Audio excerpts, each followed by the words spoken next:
Ladies and gentlemen, a very warm welcome to a very sunny Chelsea by the sea. We are in the Embassy Club in the West Sands Park, part of the Bun Leisure Resort. And what a wonderful, wonderful day it's been so far at this competition. We are here for the England Open Festival 2017. England National Singles Finals. We've got the semis and the finals from both the women and the men coming up this evening, and we are very, very excited. So our big thanks to the host with the most, Alan March, for getting these two ladies on stage for the semi-finals of the England National Singles. My name's Stephen Jameson. I'm with you on the commentary this evening alongside the one and only Nick Rolls. Nick, lovely to have you with me once again on commentary. Real pleasure, and we're really looking forward to this one. Thank you very much. So yes, really looking forward to this. Should be a really good game. A little bit of a debate as to whether the board is straight to start with. So Marco will just give it a bit of a tweak. Yeah, both ladies seem to be in agreement, at least. I think they're just deciding to put the 20 at the top.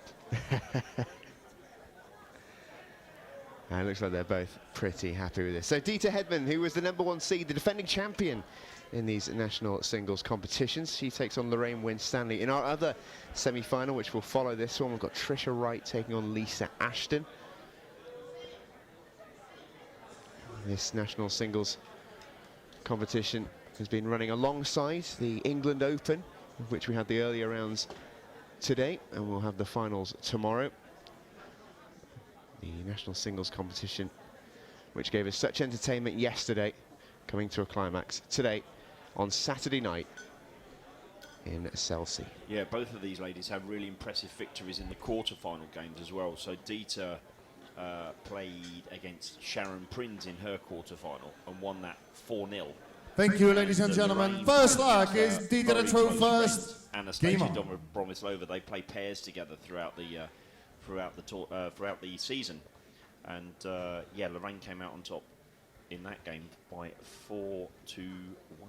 So 18. Two good performances in the quarterfinals. Yeah, absolutely. Both have been very impressive as we get the action underway. 100. Strong start from both ladies here.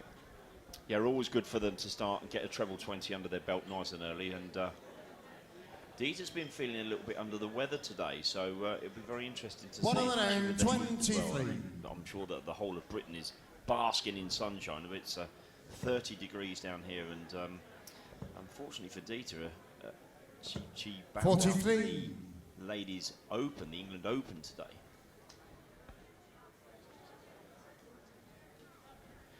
Yeah, she was defending champion in both the England Open and the national singles. She's obviously made the final of the singles to defend that crown, but it was something of a surprise when news broke around the venue that Dita had exited the tournament earlier on. And quite unbelievably, it was Lorraine's daughter, Josie Patterson, that knocked Dita out of the England. 38.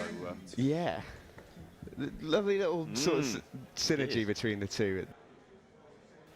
These two ladies are very good friends. Whilst Anastasia in the last few months has been on maternity leave, if you like, she hasn't been playing the circuit, and Lorraine has been part of Dita, so that just shows how good these two are as friends.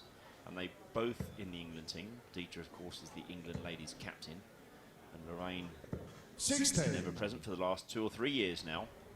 And indeed, next weekend we go to Wales for the Six Nations, so they'll be in cahoots next week, whereas at this moment in time they're praying that the other one falls flat on their face. Lovely darts from Dita there. And she gets herself down to a finish. She leaves herself double top, and she will have a good number of darts at it. She might, of course, not need them. Dita Hedman needs double top for the first leg in the semi-final. Yes, remember that Alan said in his introductions that it's the best of 9, so the first to 5. That's game short in the first leg. Dita Hedman. Second leg is lowering the throw As well as first. hitting a nice early treble 20 in your first leg, it's very nice to have your first double as well. So Dieter has secured the first leg. 43.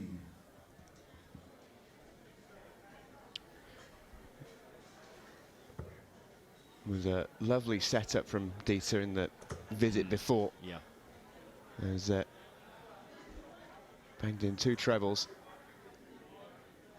to follow it up with a 15.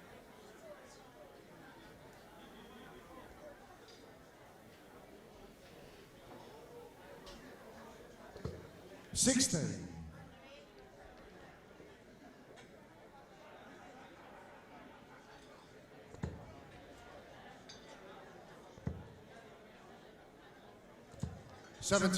Lorraine starting. Sorry, Steve. Lorraine starting downstairs as Very, very unusual to see one of the top players having to go. But going from the first leg, she didn't score that well. And sometimes the ladies think, do you know what? I'm just going to have a change of scene for a throw or 2 throws, and then see if I can find my range again. So perhaps we'll see Lorraine go back to the 20s. Looks as though she's looking up, but I might be wrong. No, she's going to stay downstairs. The glint off the glass has caught me out. 41.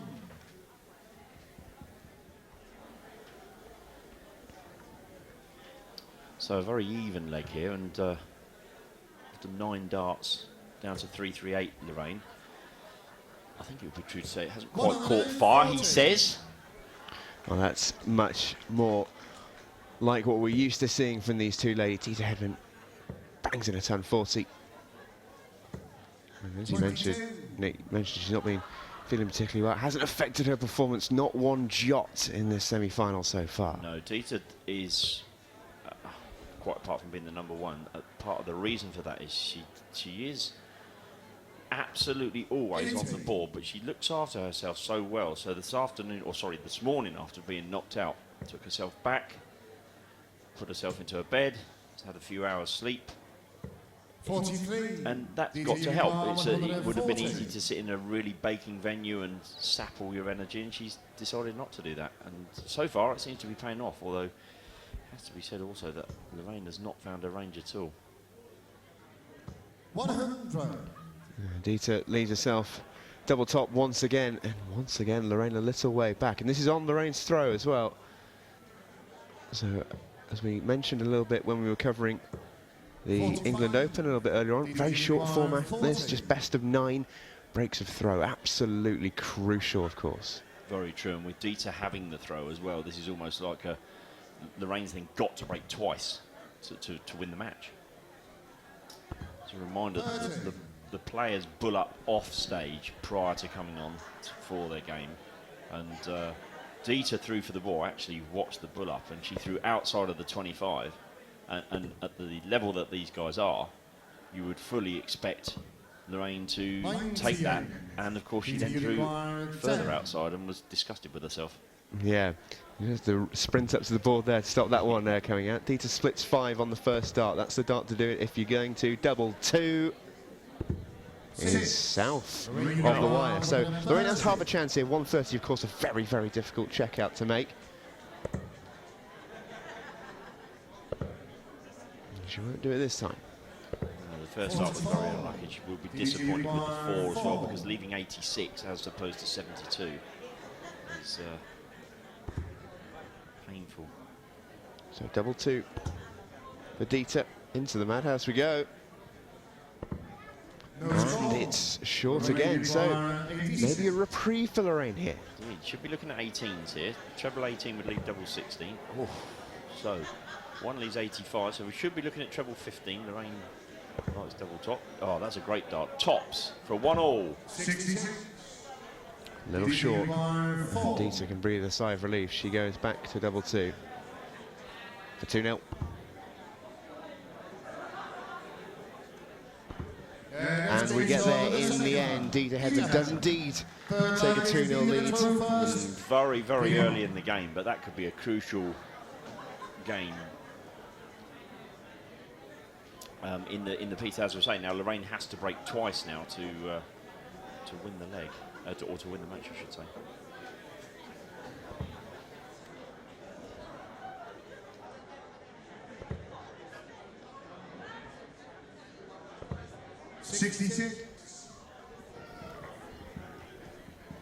So it is definitely 2-0, we can clarify, for Dieter Hedman. The legs slightly misleading with that on the scoreboard. It is definitely 2-0 to Dieter. As Lorraine hits up with a 140, that will give her a little bit of confidence because her scoring hasn't been quite at the level she's used to, and starting a leg with a 140 after suffering a defeat on your own throw is the right way to respond.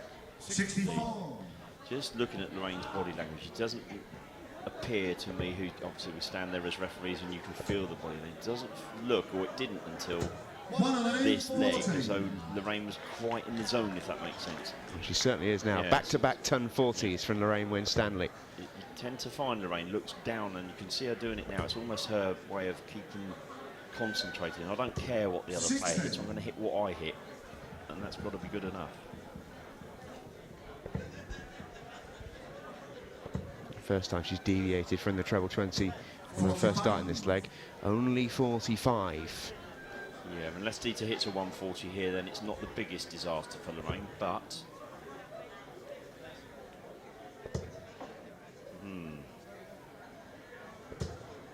85. I don't want to hit 45 again because that would open the door for Dieter. So a ton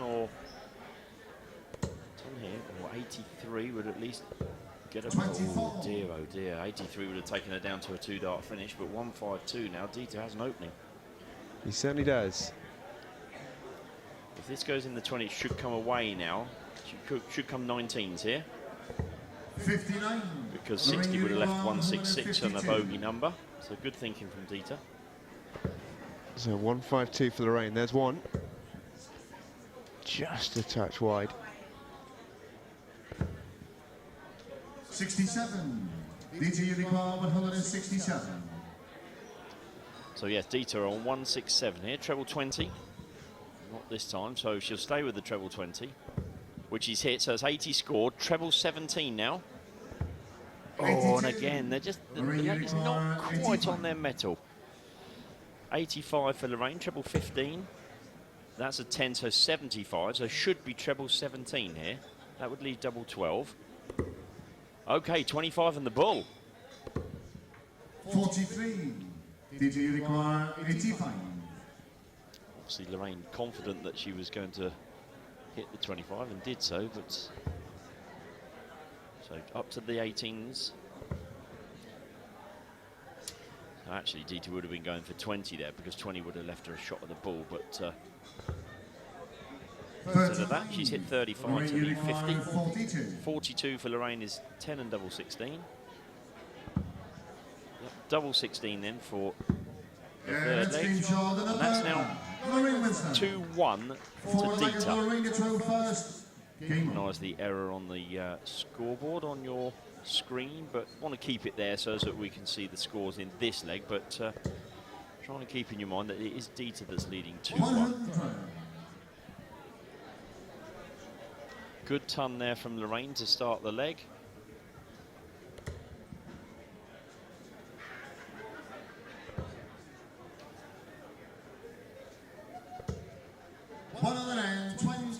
Good recovery there from Dieter for 1-2-3. Just a 20-odd point lead. So just lets Lorraine know I'm not going to just let you walk this leg. 83.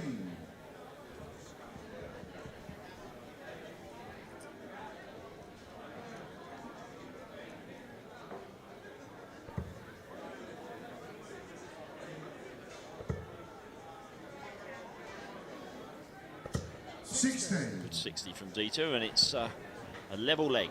3-1-8 plays 3-1-8. So Lorraine and Dieter will both be representing England next week in the Six Nations down in Merthyr Tydfil in Wales. It was a good competition and hard fought, but good camaraderie between all of the players from all of the different nations.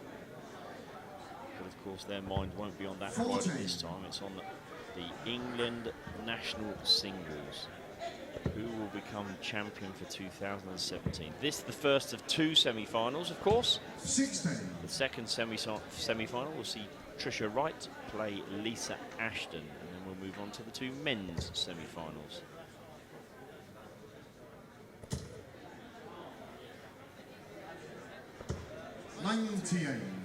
Lorraine, you require 158. Big ask here for Lorraine, but 2 treble 20s, double 19 for 158. She should be looking at just, that's 80 to 78, so treble 18 would be very handy. 98. That's good, 60 left, no finish for Dieter.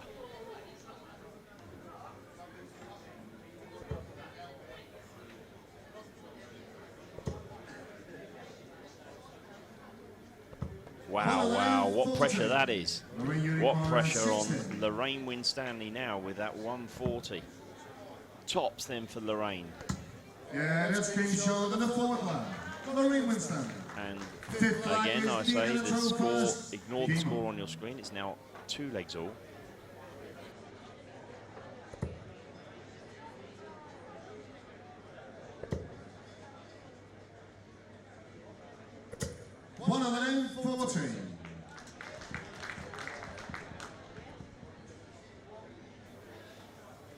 Great start for Dieter there, 140.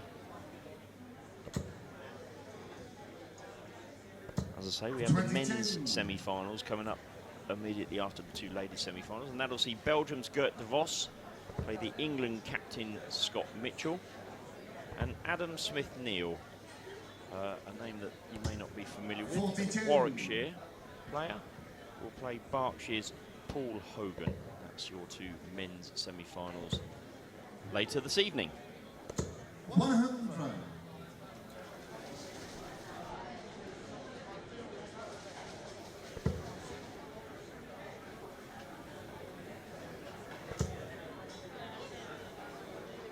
Just to confirm, ladies and gentlemen, it is 2-2. Unfortunately, I haven't got the right score, but important to keep that scoreboard so you can see the scores in this leg. 100. It's the best of 9, so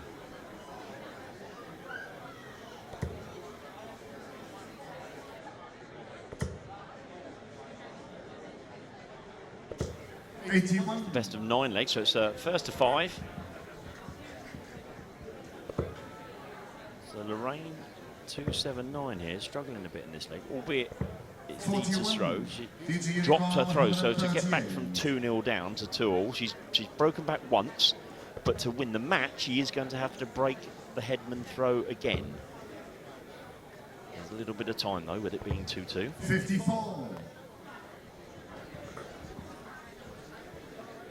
So unless Lorraine, well, I was going to say unless Lorraine hits a really big score. 66. Did you require 84? Yes, Hedman 84. Oh, she doesn't need to go 14 here, so treble 16 or treble 8. Now double 8 for an 84 out and a 3-2 lead. I think Dieter was, yes. 68. I think she was just making sure she was correct there before she threw, hence the slight delay at the throw at double 8.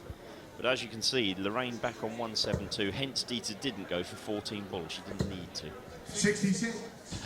Did you require 3 trebles 16? for Lorraine, but 2 the wrong colour. Double 8 then for Dieter for a 3-2 lead. That's been shown in the 5th line. Dieter Hedman. It is indeed 6 line 3-2 is for Lorraine Dieter. to throw first. Game on.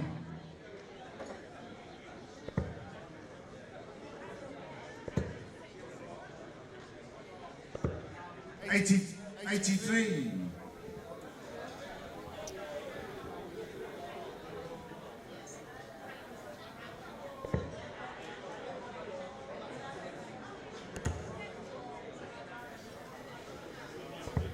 42. So the 6th leg, it's Lorraine to throw, or Lorraine has had the throw in this leg, so of course 81. really can't afford to lose her own throw here. There we go, there's your scores, and as I say, I can tell you that Dieter is leading by 3 legs to 2.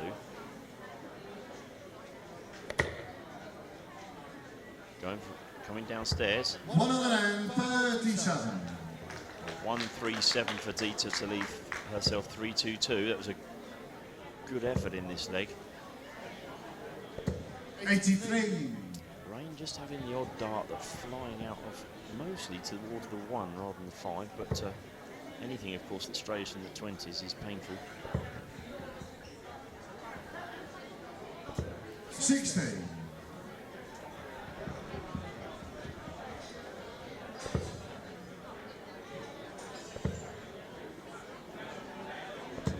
60. Chance here for Dieter. She should come away for the treble here. Should have come away from the 20, I should say, of course, but 78. 78, she'll be okay with that. She's got a 10-point lead, so pressure's on Lorraine here at 3-2 down, remember. Having the throw in this leg. The treble, that's a great dart. Great dart.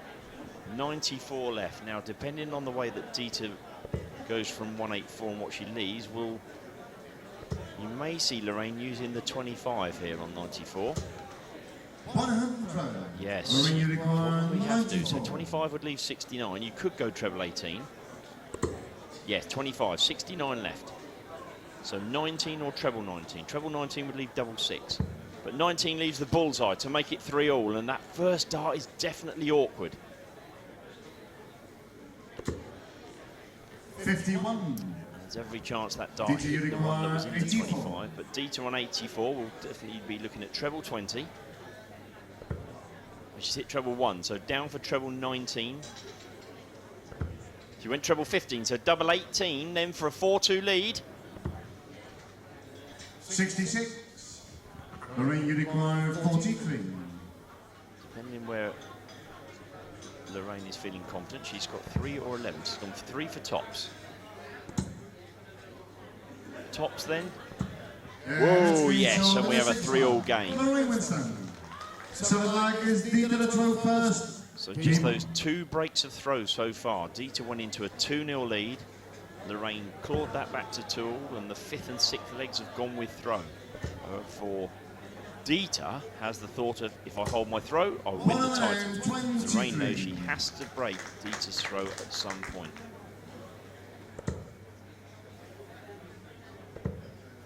In effect, it's a best of 3 now. 43.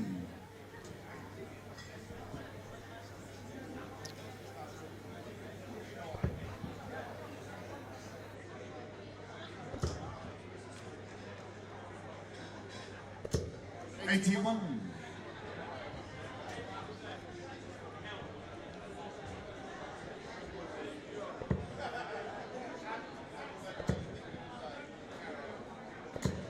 '60.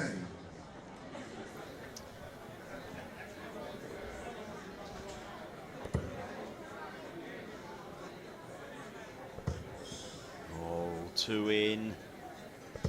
Yes. The dulcet tones of the Netherlands Marco Meyer calls a Dieter Hedman 180. And there you can see what a difference that's made to this lead. Just 117 points now away from taking a 4-3 lead. Big 5 to 112. The 180's bought us so much time here. 45. To leave 72. Lorraine a long way back on 298. Even a 180 is going to still leave her as the second favourite here. 41. Dieter, you require 72. There's every chance that Lorraine's thinking now I've got to hold my throw and then I'm going to have to break the Dieter throw last leg. 72, there's the 60. Double 6 then for a 4-3 lead. Still double 6, plenty of time. She won't want to go inside here. No score. Well, ordinarily you'd say that's not great, but the fact that Lorraine's back on 257, Dieter has another pop at 72, at least one go, and looking at this, in fact, she's now going to have 6 starts because Lorraine won't be able to leave a finish on this attempt. 17. Dieter, you require 72. So, treble 20 again then for Dieter. Now, it's going to be 12 and double top. 32. Lorraine will be kicking herself here because that's 6 starts now that Dieter's had a double, and Lorraine will be kicking herself because she hasn't been within striking distance to get herself a chance of winning the leg. And yet again, only 55, so another 6 starts yet, at least here for Dieter. She'll be hoping, and she is correct in hoping, that she will lead 1. Leg number 8, a leg that Lorraine has to win to stay in the England national singles for 2017.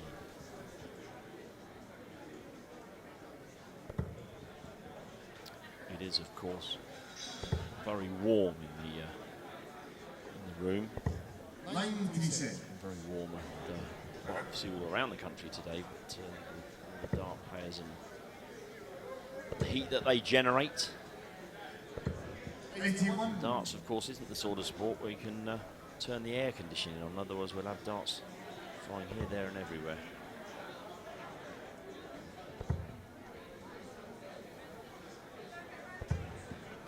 She's got the lead here, Dieter. So Lorraine definitely needs trebles here, definitely one, and she'll be hoping now that she's going to get two. 100. Time puts her 40 points in front. But Dieter has this throw. I think that's flicked into the treble 5. 95. Yes, and you can see there, 46 points. Treble leaves a finish here for Lorraine. Oh, another great last start. Great amount of pressure on that throw. Dieter would love a ton. She'd love 180, of course, or 174 would be better, but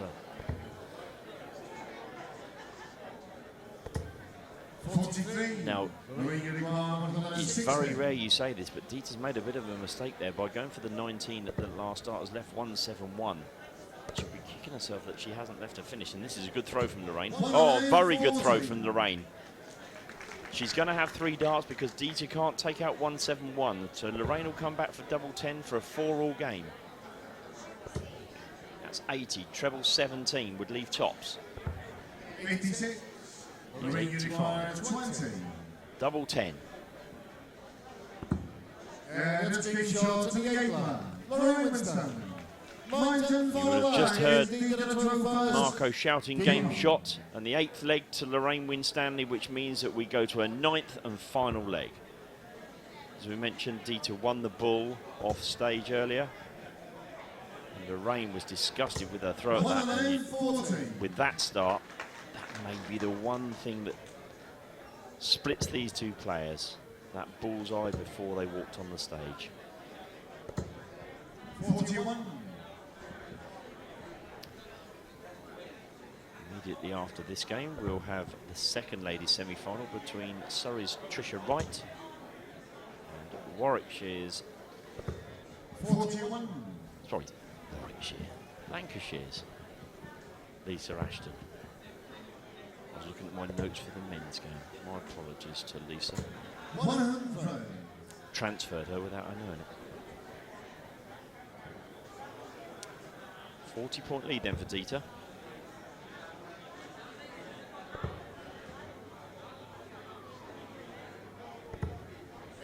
Great last start this time from Dieter, an 82. Lorraine's got to hit a minimum of a ton. I'd suggest she needs a 140. There's a great start. If she can just flick this into the treble. 100. Because she's against the throw, 22 points is going to extend to possibly 122 points or even more, especially with that start from Dieter. Coming downstairs. 84. Small chance for Lorraine. She really has to hit a ton here, and possibly more.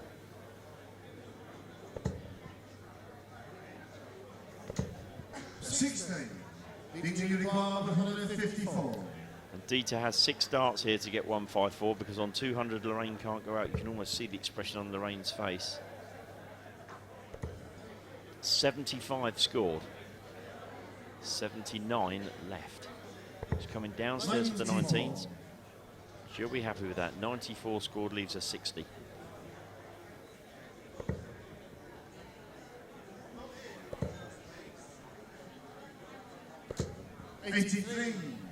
An outside chance for Lorraine if Dieter misses 60. We're looking at the big 20. Perfect. Double top then for a place in the final. Double 10. Oh!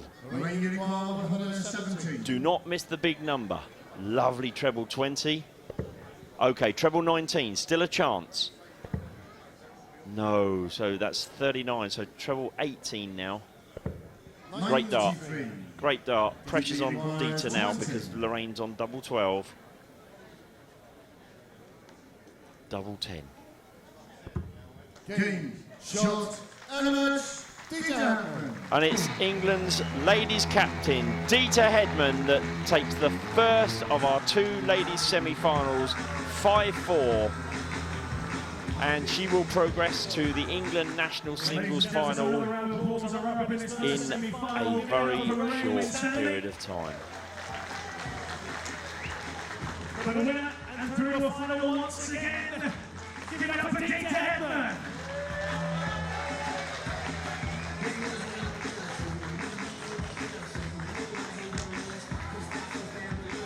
Okay, so as the people at home go to a break, maybe I didn't think.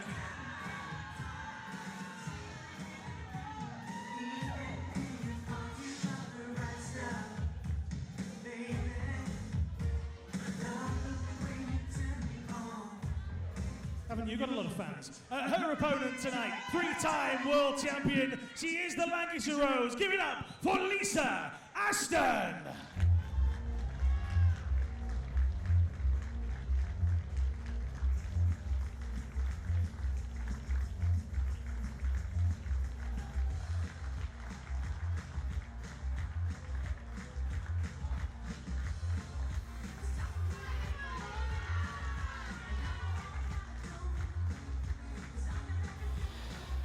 So the Lancashire Rose approaches the stage. She shakes hands with her opponent, Tricia Wright.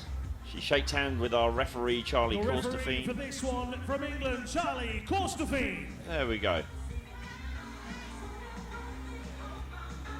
All the niceties out the way. They're smiling at the moment, but who's going to be smiling in possibly 9 legs' time? Great finish to that last game. Went all the way, Steve, to 5-4 Dieter coming through, and that bullseye that we talked about, I know you and Anthony have been talking about it all morning on the live streaming.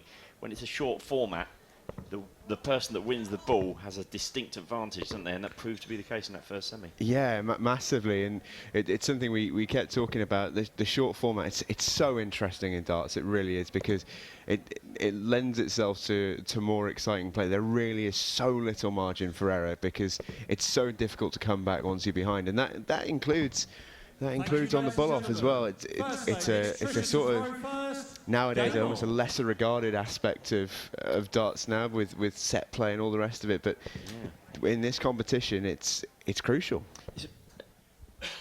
Excuse me, it's an interesting one. I'm actually pro having the bull up on the stage so the guys at home can see it. It's because it's so crucial. Yeah, it's an interesting contact. We watched it on the stream earlier, and it was there was a couple of interesting ones that went 4 in a row where everyone hit 25, which is the problem. Yes. The whole 3 hours on front runner taken up by 2 players bulling up. Yeah, that would be the main risk there, I think. But we take a look at Tricia Wright and Lisa Ashton in the second semi-final of the Ladies England National Singles. Tricia Wright has been in fabulous form. 3 victories on the way to the semi-final. 4-1, 4-0, 4-0. Over Angela McDonald, Corinne Hammond and Vicky Plum as well. She has been in sensational form, and she's hoping to carry that over into this game against Lisa Ashton, seeded second. At the minute, we are heading, possibly, for a seeded final. Dieter Hedman, the #1 seed, has made it through. Lisa Ashton, the #2 seed, in the other semi-final, hoping to join her. Yes, indeed. 60.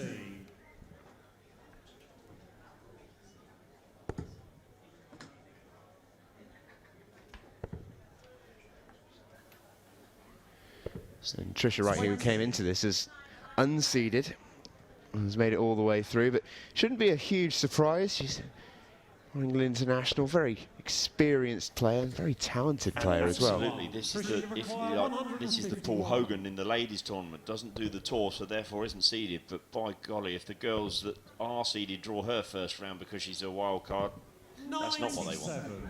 No, absolutely. We did see that earlier in the England Open. Paul Hogan, who we last saw on front runner, hitting a 9-dart finish. Indeed, that was the last time we worked together. It was indeed, And yeah. the only time, so we're on a 100% record We on are, 9 yeah, darters. no pressure, ladies.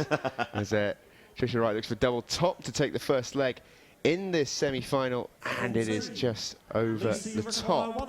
Lisa Ashton wants 156. Tricky, not impossible for someone of her quality. Won't go now, though. Tops for Tricia for the first leg, with the darts, of course, so she'll want to take this out because Lisa on 61. A chance then for Lisa. This is one where I think if Lisa gets in front, Tricia may find it difficult. Double 18. Game shot on the first Beautifully done from Lisa Ashton, who steals the darts at the first time of asking.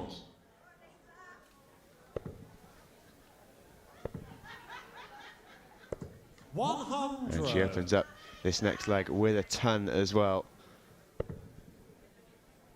Yes, Lisa, of course, the world champion, not doing as many as the tour this year, or not doing as many venues, shall we say, on the tour this year.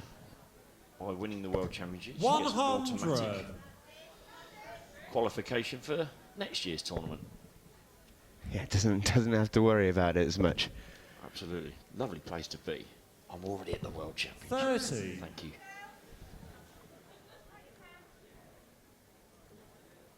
Good lead in this leg as well, 89 points. I just said at the back end of that first leg that Lisa gets in front. I always think she is very capable of pulling away the best chance. And Tricia, having won the throw with the ball as well, she would have loved to have got that first leg. And she had the opportunity to win that first leg as well, and had it stolen from her. Yeah, that'll be the one that'll stick in the craw of Tricia Wright. 135. Good couple of darts in there from Lisa Ashton, and she will be first to a double. Tricia quite a way back in this one as well. She might not be overly concerned. It is on Lisa's throw after all. She knows 100. at some point though she will have to break it back. 85. Should be looking at treble 15 here. Now either 18 or 20. She's gone treble 10, and again, because Tricia was back on 245, she didn't need to go treble for 20 and ball. So just set herself up for a nice shot at tops. 45. And here it comes. She will have 40. plenty of darts at it. She might only need the one. Needs more than that. Double 10. And now for 5. Game shot on the second And that one leg. is there. Lisa Ashton. Third leg, it's Tricia to throw first. So double 5 from Lisa Ashton. Makes it 2-0 100. to the second seed and the world champion. Of course, the first game, Dieter pulled out the first 2 legs and Lorraine pulled back, so definitely all is not lost, and a 97. good start with a ton. But Lisa's treble 19 with that last start has put the pressure back on Tricia. Well, of course, Tricia doesn't have to worry too much about. She didn't have to break the throw twice, which is what you'd have to do if she was throwing second and had her throw broken. Good point. So she'll be hoping that an opportunity arises 45. on Lisa's throw where she can take advantage. But of course, what she has to worry about when it's her throw, she has to hold at all costs. Because the second break for Lisa could be fatal. I'd agree. Yeah. 85. Of course, after this, we have the men's England national singles semi-finals. Belgium's Gert de Vos and the England captain Scott Mitchell will be our first semi-final, and then Adam Smith-Neal from Warwickshire will take on Berkshire's Paul Hogan. So that's to come directly after this game, and then of course the ladies' final, and then the men's final will see us through to a conclusion this evening before we're back tomorrow 61. for the England Open. Yeah. The ladies and the men's competitions have taken place today. Some interesting results in the men's competition. The ladies' competition is actually still taking place. So Lisa and Tricia are both still in that competition, so they've taken a break from that to come to play live on TV. 59. Tricia, you require 145. No, very true.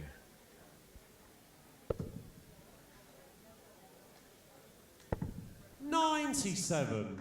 Lisa, you require 139. Yes, my wife's still running in that competition. She's through 3 rounds, yeah, into the last 32. 83. Didn't Tricia, happen you to require 48. be on games you were refereeing, was it?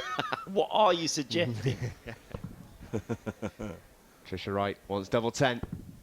Oh, and again, just like the first leg, Lisa, literally you as wide the require doubles. 56. And with Lisa sitting on 56, this really could. Oh, now this is different. 32-24, 2 doubles. Will still only count as 1 leg. 40. There we go, and it just threw her off. We actually saw that Tricia, earlier on in the stream. 20. A very similar occurrence happened. Trisha Wright will hope that that reprieve helps her shot out. on the It third does. leg. As she Tricia gets Wright. her first points on the board. It's 2-1. So Lisa Ashton, Trisha Fourth Wright leg, it's bites Lisa back. to throw Just see first. Trisha in the Game background on. there, shaking her head. She would pleased that she's won that leg. Always got a smile on her face, Trisha, and you can see gritting her teeth. But look at that smile. She always. 45. Trisha used to be in the semi-finals and finals of all these competitions. Nowadays, she's still absolutely got the 100. ability, as we're seeing. But she sees it far more as a, if I get there, great. And I'm going to enjoy it. And you can see that she is. 78. Yeah, always nice to see when players have a smile on their face. Chance here for Trisha, if you can find the treble. 55. So just could have done with a 140, a ton there to put herself 70 odd points in front, but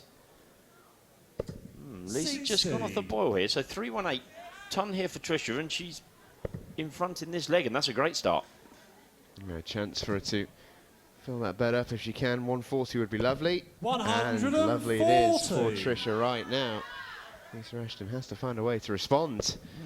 As Trisha Wright has, for all intents and purposes, stolen the darts in this leg. It's a 93. great last start from Lisa Ashton.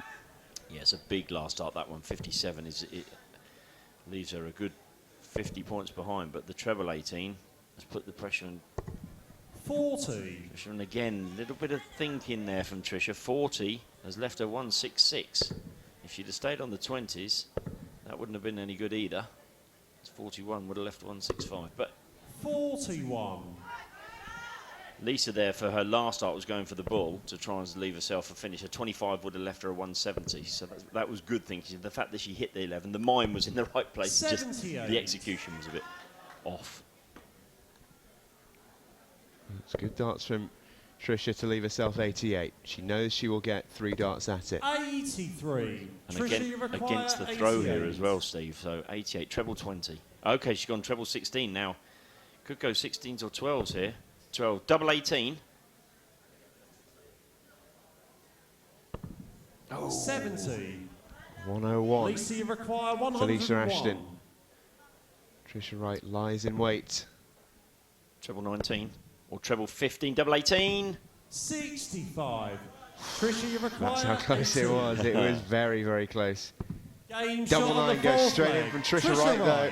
And she does indeed break back after 4 legs. We are all Fifth leg, square it's Trisha to throw in the first. semi-final. Game The on. advantage back with Trisha as well because she won the bull at the start. She's back in front. And interesting there that Trisha on 88 went for treble 16. There was a this day that was the way that dart 100. players used to play. By hitting the 16 and leaving 72, she had to hit a treble to leave herself a shot, a double, an out shot. 40. If she'd have gone for the 20, she could have gone 18 bull. As it happens, it's worked out. But some people, they ain't for a changing. 41. So a low score to start things, well, to carry things on from Trisha in that one. It was a decent turn up to start, but 100. not what she was looking for there. Yeah, so both had a good score and a bad score in this leg, so still advantage Trisha, but she doesn't need any more of those. 81. Great last start. Yeah, important that start as well, it could be in the context of this leg. 59. Lisa's just falling a bit short on all of her throws. If her first dart goes below the treble, she's just finding it a bit difficult to get round the corner and into the treble. See her a bit 45. pondering and pensive there. Yeah, see the shake of the head there? Just, why is it not going? What am I doing? Now again, just below. 58. Such an interesting sport to watch, darts, especially if you. And it's weird this, if you just watch the 100. faces of the players who play it, it's still an incredibly interesting watch. Yeah. That you can almost see the mental jousting between them. Lots of players wear their hearts on their 140. sleeves. Tricia require So, yeah, 1, 3, 4, 134. treble 20. Okay, she's gone to the 19s. 76 scored. Should go 18 here. 88. Lisa, The you right require idea. 104. Would have left tops if she'd have hit an 18. 104 then for Lisa. 18s, another 18. So 36 leaves her 68. Should be 20s. 66. I'm Tricia not, require 46. Quite sure that I think Lisa has miscounted there. Tops anyway for Tricia. Game shot on the one fifth dart. leg. Tricia Wright. Lisa's miscount made no difference. A big Sixth leg. It's cheer Lisa to in the throw crowd there first. for Tricia. Game She's on. got some support here. Yeah, she certainly has, from the tables just behind where Lisa Ashton is standing right now. She got a Absolutely. big welcome onto the stage, which was lovely to see. Grin again. Tricia's other half. Liz will definitely be there. You'll hear the Scottish tones. 60. Good girl, Liz. She's a Manchester United fan. Got to be a good girl. We'll agree to disagree on that one. Ah, 100. yeah, Liverpool Manchester United fans working together doesn't normally work, but hey ho. It's going okay for now, and maybe because we've It's not the summer mentioned season, it yet. Yeah, absolutely. 81. So treble in there for Tricia, but the single one not really doing much good for her there. I have to say it, Lisa, 60. without the throw, is the most vulnerable to a break. It's not a massive advantage, but the longer the game goes on, the bigger that advantage starts to look. 43. I've seen plenty of breaks of throw already to think that both are perfectly capable of doing it at any point during the remainder of this game. Very true. I think the other thing that you see in this at this level in the ladies' game is no intimidation. It would be easy for a player to get intimidated by Lisa with her record of, world championship wins 95. and, all the titles that she's won. But Tricia isn't going to be fazed by any of that, and she knows this is about today, not about 60. what's gone in the past. It would be easy to try that just that little bit too hard, and you haven't got to try too hard for it to all go 83. completely wrong. Lisa, you require 116. 116 for Lisa Ashton. 56. Interesting last Tricia, dart there for require the 16. She's left 139. 60, but treble 16 would have left double 9, so I'm not quite. Wouldn't 99. Double 9, left double Lisa, you 14. require 60. Well, it's 60 she wants. It's a single, then the double. Game shot on the And sixth there we leg. go. Lisa We are Ashton. still all square. Seventh leg. It's 3-3. Tricia to throw first. Game on. And back onto the throw it goes for 100. Tricia.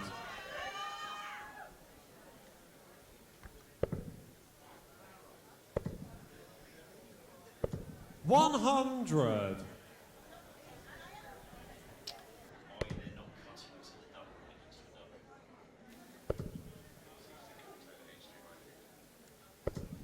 $43.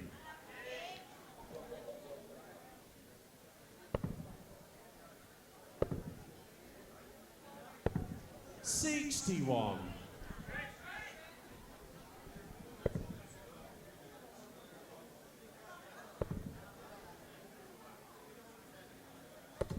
100. Good ton from Tricia. 258. Yeah, fairly slow start to this leg, but it's just 60. starting to heat up a little bit.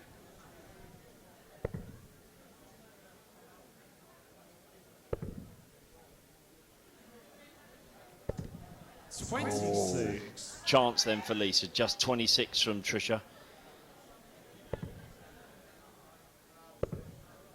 Well, and you can tell that Lisa knew that was a chance, and that's what we were saying about just perhaps trying that extra bit, because it's not quite going in the way Lisa would want it to be naturally flowing.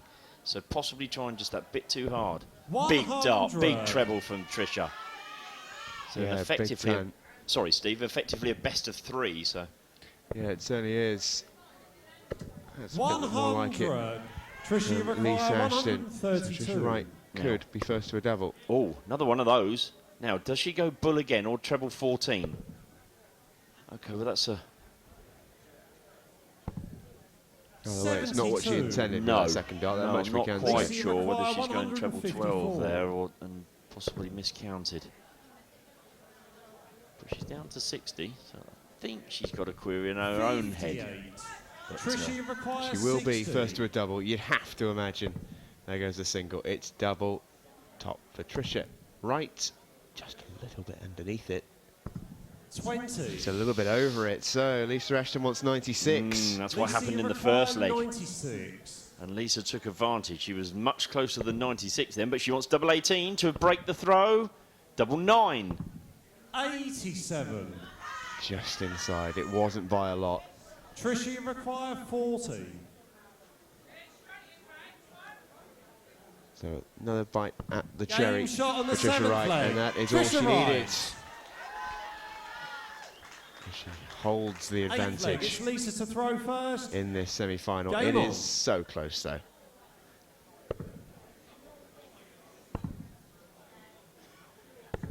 $96. Good last start from Lisa. Of course, she has to win this leg to stay in the competition. This for the right to meet Dieter Hedman. No pun intended. Perhaps I'm reading in the tea 43. leaves. Perhaps. But you can never, ever count out Lisa Ashton. She'll always back herself 43. in any given leg against anyone. But it might have to come to that. But no doubt about it, Tricia Wright is at match point in this semi-final. 60.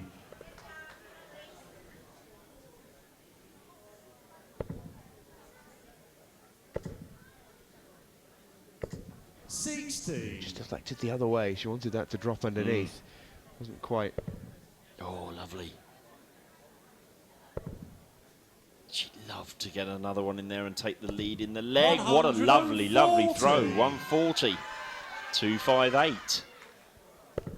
It is a small lead, but it is a lead. 92. Lisa Ashton with an important treble on her last start there. Again that last start. Seen that quite a few times with Lisa, saving herself almost, as Tricia Wright throws away 15. She does, but that meant that she can't, or couldn't, with that last start in hand, leave a finish. So back with advantage to Lisa to make it 4-all. 96. Again the last start, Steve. Yeah, the third darts have been exceptional. In this leg in particular, Lisa Ashton will have 3 darts at 114. 60. Lisa, you require 114. Treble 20. Yes, 14. And tops. 94. Tricia, you South. require 118. So it's 118 for Tricia. So she's got to really go. She could go 48 ball. She went that way. I think that the 20 was just hanging over the treble. 46. Made her feel uncomfortable Lisa, going for a requires second 20. attempt at the treble 20. Double 10 for Lisa Ashton. To stay in it. Game shot on the It's eighth double leg. 5, and Lisa it is Ashton. there. We will go to a decider. Two ladies have a shake of the Ninth hands. and final leg. It's Tricia to throw first. Game It on. will be the final leg. No too clear or anything like that. This is all down to this. Tricia Wright has made the perfect start with the treble 20 first start. 100. Only a ton though. And was yet again the most important dart thrown in this match, the one that went for the bull off stage. 45. Tricia has the throw. She started with a ton and Lisa started with only 45. 60.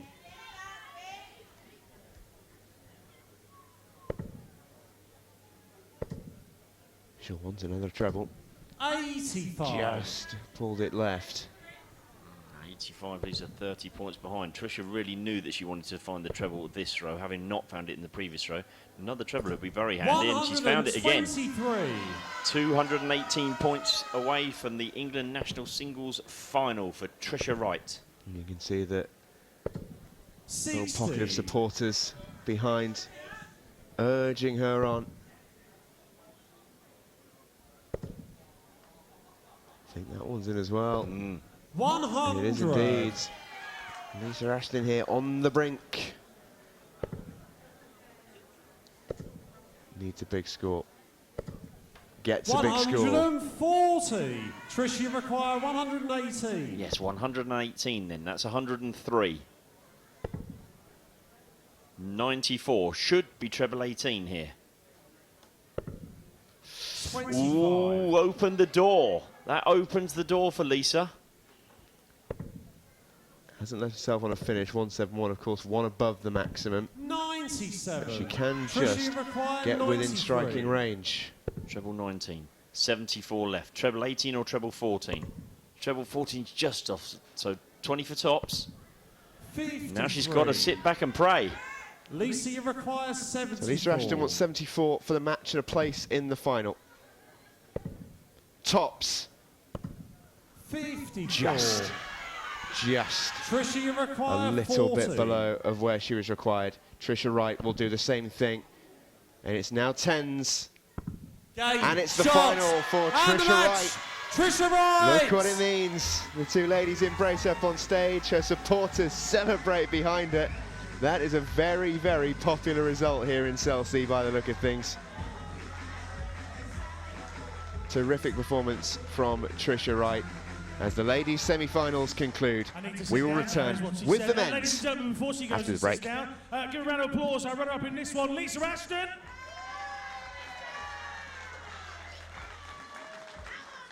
But your winner of this semi-final, going to the final later, it's Tricia Wright. Welcome back to the Embassy Club in the West Sands Park here in Chelsea. A beautiful sunny Saturday day it has been, but now it is time for the evening to really light it up here as Scott Mitchell, the ever popular Scotty dog, makes his way to the stage. Even had time for a selfie in one of the most 2017 entrances you could possibly wish to imagine. The only surprise was he didn't actually do his hair before they had the selfie.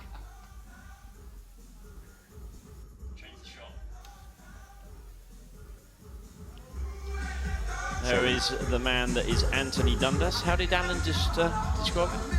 The wonderful, I think it was. Yeah, he's clearly tidied himself up for the cameras, which is fair enough, because as he was commentating in here on the stream earlier, he didn't look that pristine, shall we say. So he's done a good job there. We're currently looking at Scott Mitchell and Geert de Vos of Belgium in the men's semi-final, the England national singles competition. Scott Mitchell, who got to the semi-finals of this competition last year.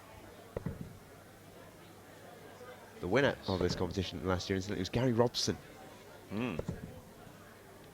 So we will have a new winner on the trophy. Interestingly, Geert de Vos of the four men in the semi-finals of the national singles is the only man that's also made the last 8 of the England Open. Thank you, ladies and gentlemen. First leg. Because the other 3 gentlemen in this today's semis, their weekend's work is done with regards to singles. They may very well be playing in the pairs competition that will run tomorrow morning, but hey ho, welcome to the game, Scott. 140. Super start from Scott Mitchell with a 1040.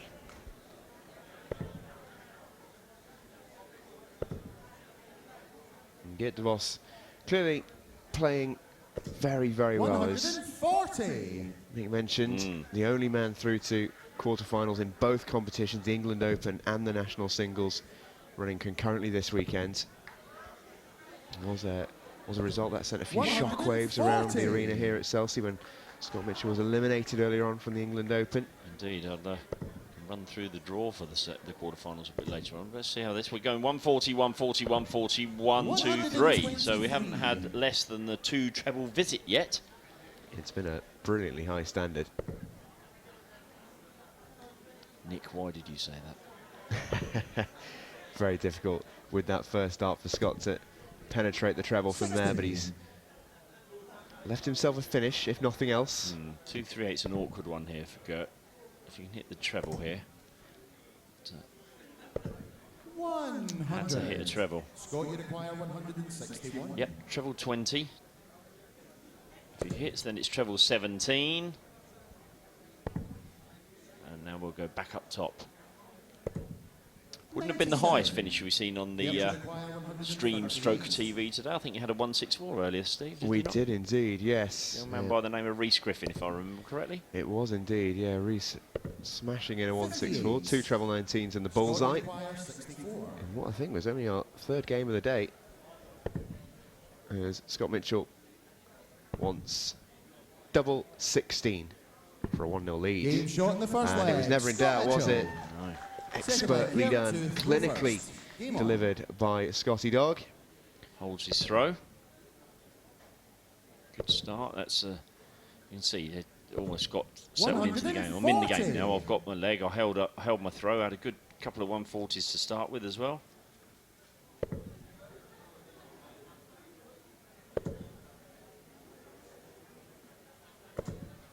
$123. Just on the east side of that treble 20 wire. It was very, very close. Certainly was.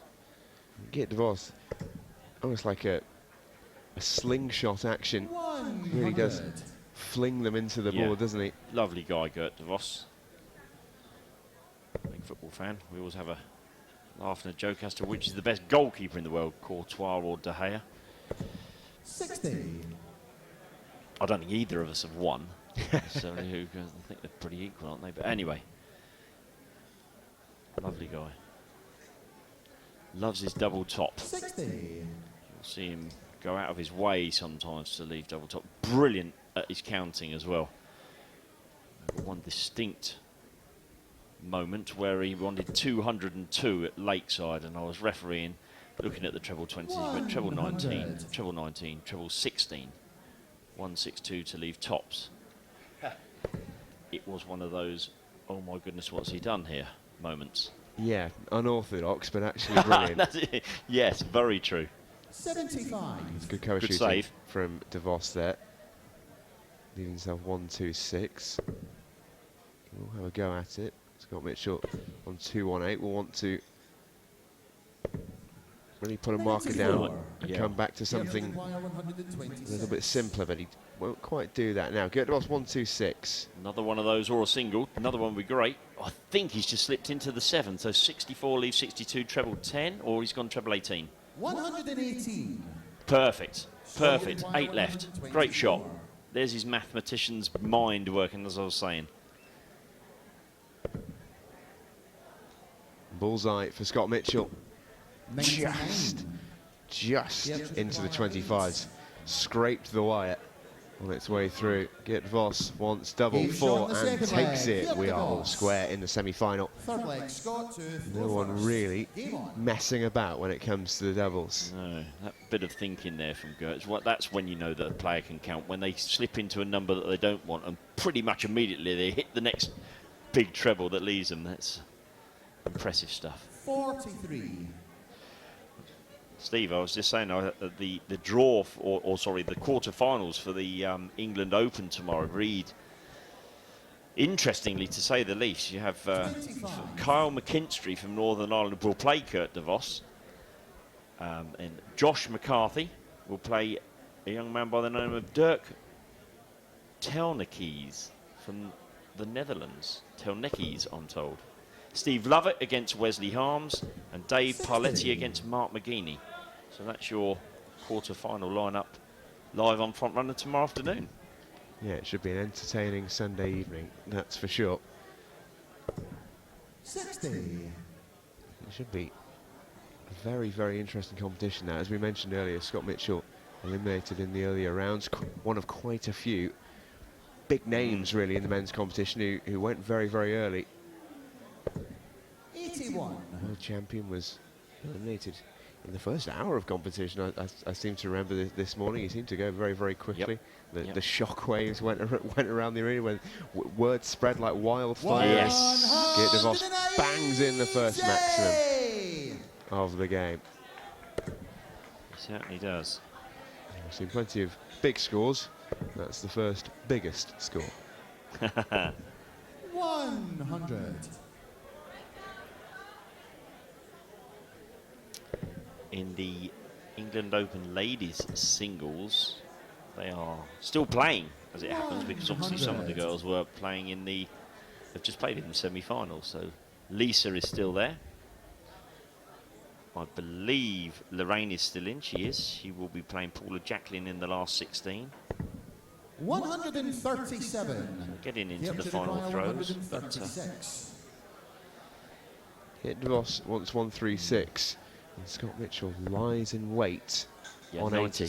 Yep, 96 again. 96. Again, the thinking there. He's left himself his tops. As I say, he'll quite often go out of his way to get to his favourite.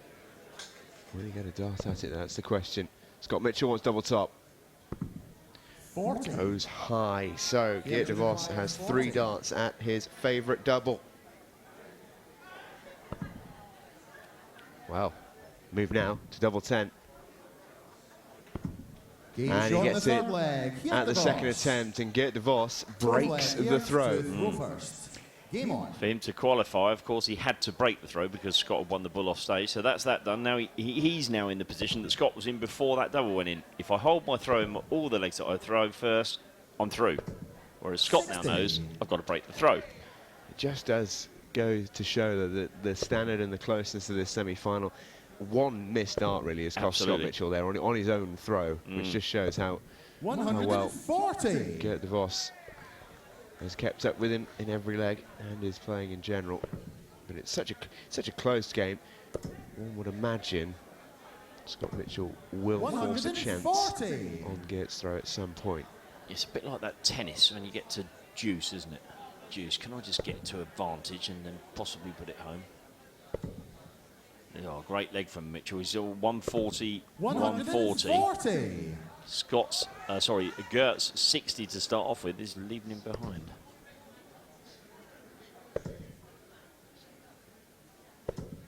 A good score as well from Geert de Vos, the 140. Leaves himself a finish as well, 161. Already seen one attempt at that in this game. Didn't get further than the treble 20. 60.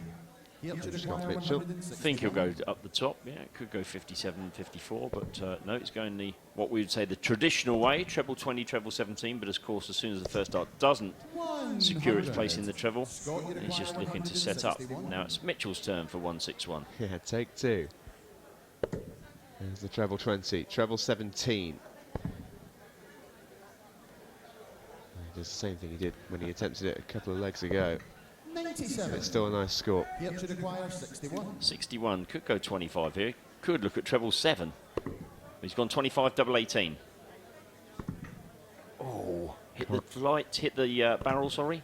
43. You can't get much closer than that. So Scott Mitchell wants 64. We've already seen him take this out Deep breath there. to win his leg earlier on. He'll want another 16. And the double for 2-2. 32. The dart goes just wide. So a chance to break. Goes a begging. 10. He's gone 10, double 4. Game shot in the 4th leg. Well, Geert de Vos. There we have it. Geert de Vos not messing about on double 4. Are you sure it's double 20 and not double 4? Because he seems to really like that in this game at least. He does. But there are some of the players that say, do you know what? If you leave me double 7 or double 9, I'm not, or possibly double 5, I'm not going to go for them. I'm going to split it down to a double that I want. And that was a case in point there. Turned down the effort at double 9 to get single 10. Only leaves him 2 darts, but more confident with 2 darts at double 4 than 3 at double 9. Yeah, it does take a lot of confidence to do that. Personally, I'd struggle to hit the 10 from 18, let alone and execute the double four. 140. Good darts again from Scott. He's scoring really, really well. And so too is Geert de Vos. These two so well matched. It's been an excellent game. 121. That's those little, you were talking earlier about the facial expressions as that dart went into the one. He almost pulled his face. He said, how the heck has that got there? I couldn't have thrown that. 1, 2, and not quite the third. But again, it's another ton plus from Scott. 1040 to be exact. It's a high scoring encounter. Not too many maximums, but the general average will be right up there. Scott, you require 141. Scott Mitchell for a 12 darter.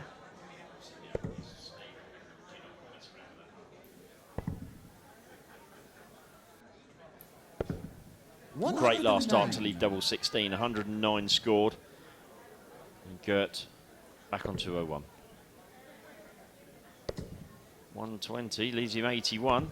139. It's an excellent darts once again, but he might not get a dart and a double because Scott Mitchell wants double 16 for a 13 dart leg.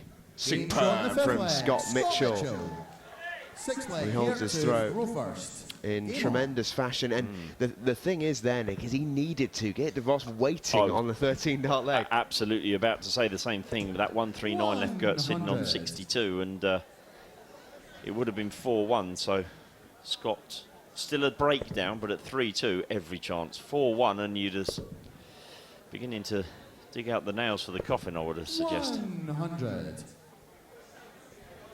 Very, very high standard of game, this.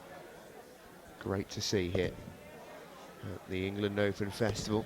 It's the semi-finals of the England National Singles. Geert de Vos taking on Scott Mitchell. We will have Adam Smith-Neal and Paul Hogan coming up next. It should be another cracker. If anything like the standard of this one, we are in for a treat as Scott Mitchell bangs in yet another 140. I have popped out to see Paul. I told him, Steve, that you and I are commentating, and the last time we did it, he hit a 9 darter, so we are now expecting, not asking for, expecting the same again. It would be nice. When he comes out to play, I can talk you through one of the games that he had yesterday. It was an incredible game. And Scott Mitchell once again fills up the first two, and once again only gets a single with the third, but another big score. Yes, absolutely nailing that treble 20 though. That's 140, 140. 42. And a ton in this leg. Scott, you require 121. So 1-2-1 for a break. So he doesn't need to go for we might go 25 here. Yes, because he didn't have his opponent on a finish. Treble 20. That's 95 now, so treble 19. Great last start. 38 left. There we go. One would imagine with de Vos still a little way back, Scott might move around 6 for double 16 here. You could just see his face there as if to say, shall I go for this? I actually know that Scott likes double 19, and you can see he's looking at it. And the reason I know that he likes double 19 is because in the year that he won the World Championship, he had a fabulous 158 outshot, which broke the Martin Adams throw to get him into almost the winning position. And he's just hit the double 19 again. So it's obviously one of his favourite doubles. Well, there you go. The sort of trivia you simply cannot know. Well, unless you were the referee in that game. Unless you were the referee in that game. And you take a look at the eyes. Now it's fantastic work from Scott Mitchell, and a break back most importantly, so it's 3-3. And with only 3 more legs to play. Yes, it's and the mindset switches again now to Scott. Hold my throw twice on through. De Vos has to break. Anthony looking resplendent. The boys in their red England Open T-shirts today. We thought it was a bit warm to put in suits and ties today. It is very, very warm. He does look. He almost looks like he's ironed that shirt, doesn't he? It's one that's just come out of a packet. Surely Anthony doesn't. 135. I don't know if the caravans here at Chelsea provide them. That's a question we've got to ask. If everyone from the darts almost on a weekend jolly this weekend, all piled into the into the holiday park at Chelsea. Great fun was had last night. Absolutely. In fact, if you go back a couple of days, here's a DeVos going 269. Looking, the reason he went for the 19 first start was 99, then leads him on 70. So he's on an outshot here because he hit the. He would have been had he not have hit the. You know what I mean. Scott Mitchell can't obviously go out on 180, but. So sorry, Steve, this could be interesting. I think he'll go full first start. He should do. Which he has. So treble 19 now for the bull. Yes, bull then for a star-studded 132. 93. Not quite. Scott Mitchell wants Shanghai. Treble. Single. And the double. Brilliant from Scott Mitchell. Scott Mitchell. And he is now at match point. Geert de Great Vos shot. Must win the next two to make his way through to the final. And what a clutch bit of finishing that was from Scott Mitchell. With de Vos sitting on 39 as well, so the pressure was definitely on. I was just about to say, interesting, you said Shanghai. We started here on Thursday with the ladies' pentathlon event, which was a fantastic, a long day, but great fun. Dieter Hedman ran away with that title. And we had the mixed pairs on Friday evening as well, which was great fun. 136. Chris Fiddler and Claire Brooking were the victors in that particular tournament. National singles was played down to the semi-finals yesterday, and here you're seeing the semis and the final. He's back in again, Mitchell. 140. Another 140. Geert de Vos knows he has to hold. This is the right way to go about it. Oh, that's a painful blow. 60 on the floor for Geert.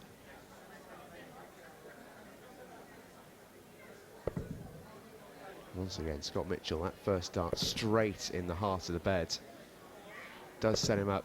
And finally, he gets what might be called a bit of an overdue maximum. He has been littering the stats columns with 140s, and eventually he's upgraded to a 180.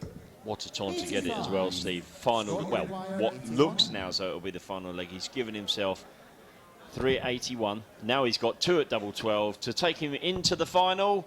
Double 6. Well, chance for de Vos. A potential reprieve for Geert de Vos. Wants 117.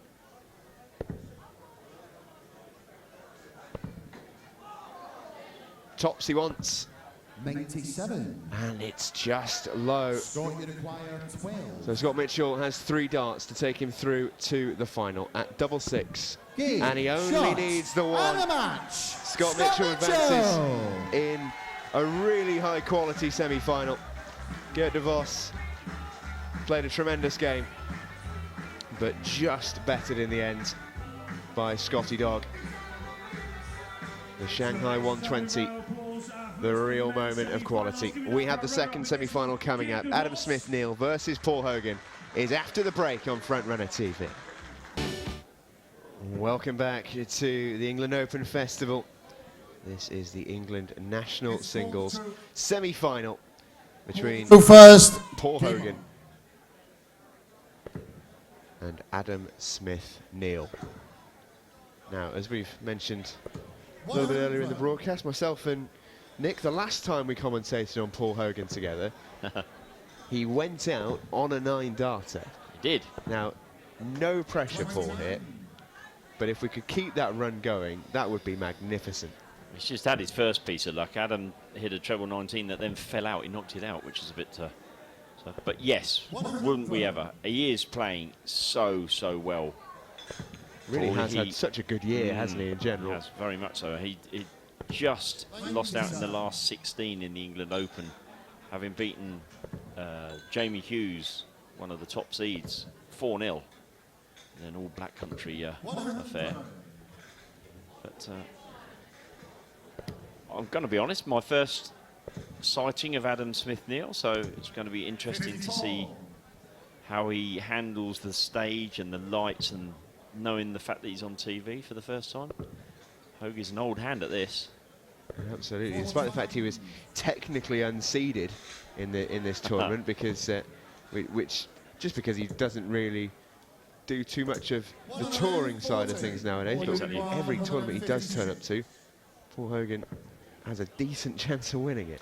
He certainly has. Double 18 for a 1-5-6 first leg. 120. He wanted it, didn't he? He wanted it.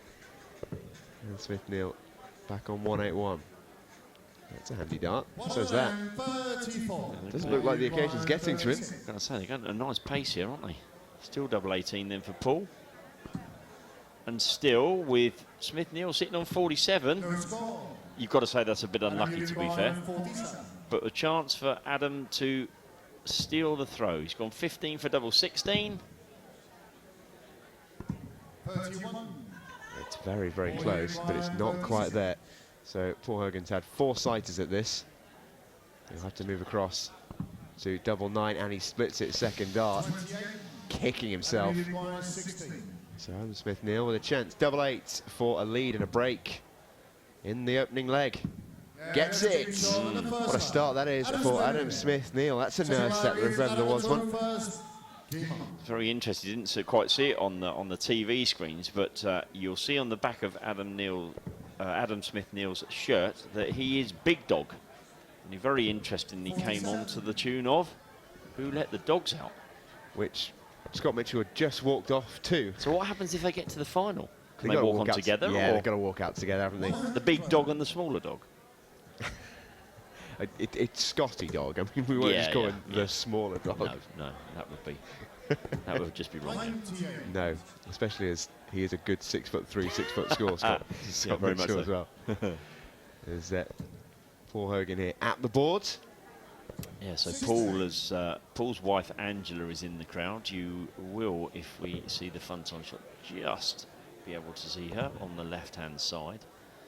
And she has one of our placards. You can just see some of the placards that have been written on there. And on it, Steve, it says Holiday Fund. I love the honesty. Just straight in there. No pressure, Paul. This is what we're playing for. Absolutely. This is, instead of Teignmouth, it's, I don't know, Sicily. No, I'd hate to be derogatory about Teignmouth. There's nothing wrong with a bit of Teignmouth, that's very but true. there's Sorry, also people of nothing wrong with a little bit of Adam Smith-Neal there. The first maximum of the game. He's playing very, very well, you know, especially in this leg as well. That first opening break of throw seems to give him an awful lot of confidence. And Paul Hogan, a little way back here, little shake of the head from Paul. Yes, 268. You can only really set it up. If he doesn't hit another one, oh, he will. If a 180 leaves it. It's interesting. Yes, 88, and suddenly, from absolutely nowhere, pressure's on Adam here to hit this 78. Wants double 12 then for a 2-0 lead. Now double 6. Oh! 66. Quite incredible. Absolutely, and Marco Marr doing exactly the right thing. Exactly the right thing. The dart did not stay in, and the player did not retrieve the dart, and so therefore, unfortunately for Adam, he's left with 12. Ball for Hogan to steal one, and it would have been a steal. But now Adam Smith-Neal just wants to repeat that dart with a little bit more power. He does it. You can even see the hole he left below. Quite remarkable. I genuinely don't, I'm not sure I've actually seen that before. It was a perfectly good dart, the double, and just didn't quite have the legs to stay in. It wiped its feet and reversed back out the door. Absolutely right. And Steve, just to back what you've set up, I know the rule from being a referee, but I've never had it happen to me. So in the years that I've refereed, so well done to Marco there. Because the pressure's on the referee. Adam was very good. I think he obviously knew the rules, but there would have been players that would have asked. Yeah, and Adam Smith-Neal has just had a problem there on his first throw there. One fell out of the board, and he has a couple of bounce outs as well. Might just wonder if his arrows need a sharpening, maybe.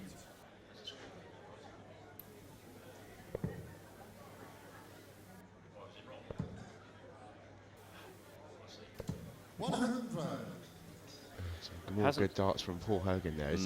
It's good to see him back into the scoring, because he just faded away until the 180 in the last leg. He did drift away. But Adams' bounce outs and hard luck on the double six hasn't stopped him racing into a 2-0 lead, as you can see on your screen. 2-0 lead, and if Paul, you would suggest, is the favourite for this leg, but another treble here will make it interesting. Ah, wrong one. Yeah, not quite the one he wanted. 158 then for Paul Hogan, and he won't be able to check it out now. Good last start to leave him 76. Smith-Neal on 226. If he's two single 20s here, he should come away. He's coming away now for the 19s. Good thinking here. Good thinking.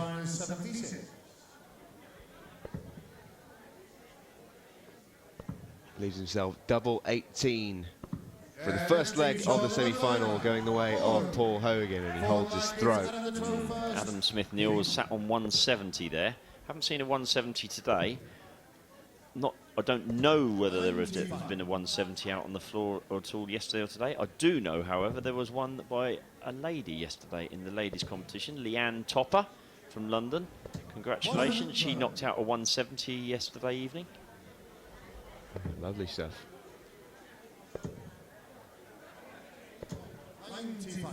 Just see there, Adam Smith-Neal seems to be almost throwing with a little bit more aggression just to make sure they stay in. He does have to be careful it doesn't affect his momentum or his rhythm or his general accuracy. Couldn't agree with you more. I mentioned earlier, before Paul was coming out to play, that he had a very... And there's another treble 19 gone on the floor there for Adam. Paul had a very interesting game earlier in the national singles competition. He played a young man by the name of Blue Companies, who's an up-and-coming player from the Berkshire area. And for the final leg, Paul had the throw. We'll come back to it after this, after the end of this leg. Would like Coming another downstairs.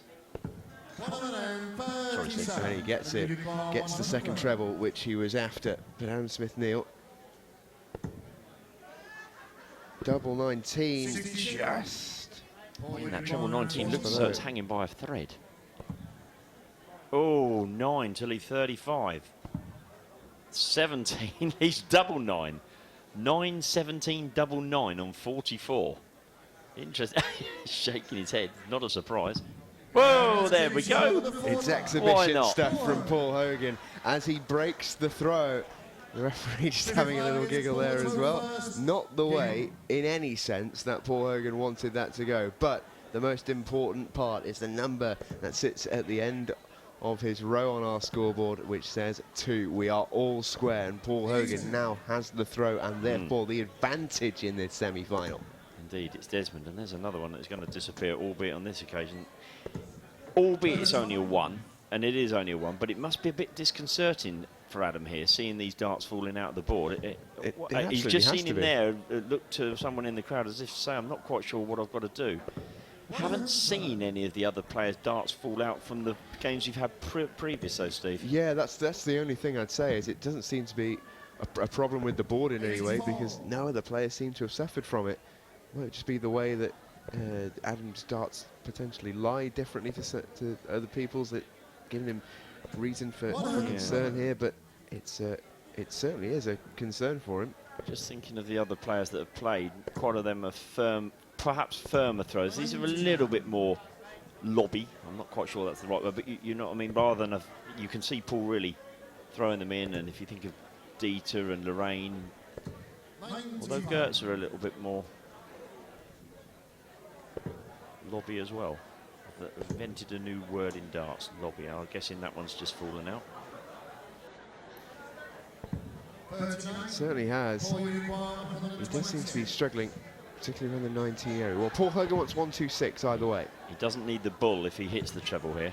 He'll go across, or just going up to treble 20. Ooh. We will get to the end of that story about Paul's earlier game in a bit. I'm sure we will. Treble 17 then for double 16 to give Paul a 3-2 lead. He will probably, 66 left, go treble 10 here because Smith-Neal's not on a finish. Yes, double 18. close, but he will go back to double 9, which he hit so successfully in the last leg. It is. It's one of those that Paul has. He knows that the downside of his love of double 18 is the fact that he could end up on double 9. He's done well on it today, but so many times he he pretty much placed that in the same hole he hit in the last leg. So Paul Hogan moves into the lead the first time in this game. So to finish the story, Paul is playing Luke Humphries. They are in the final leg.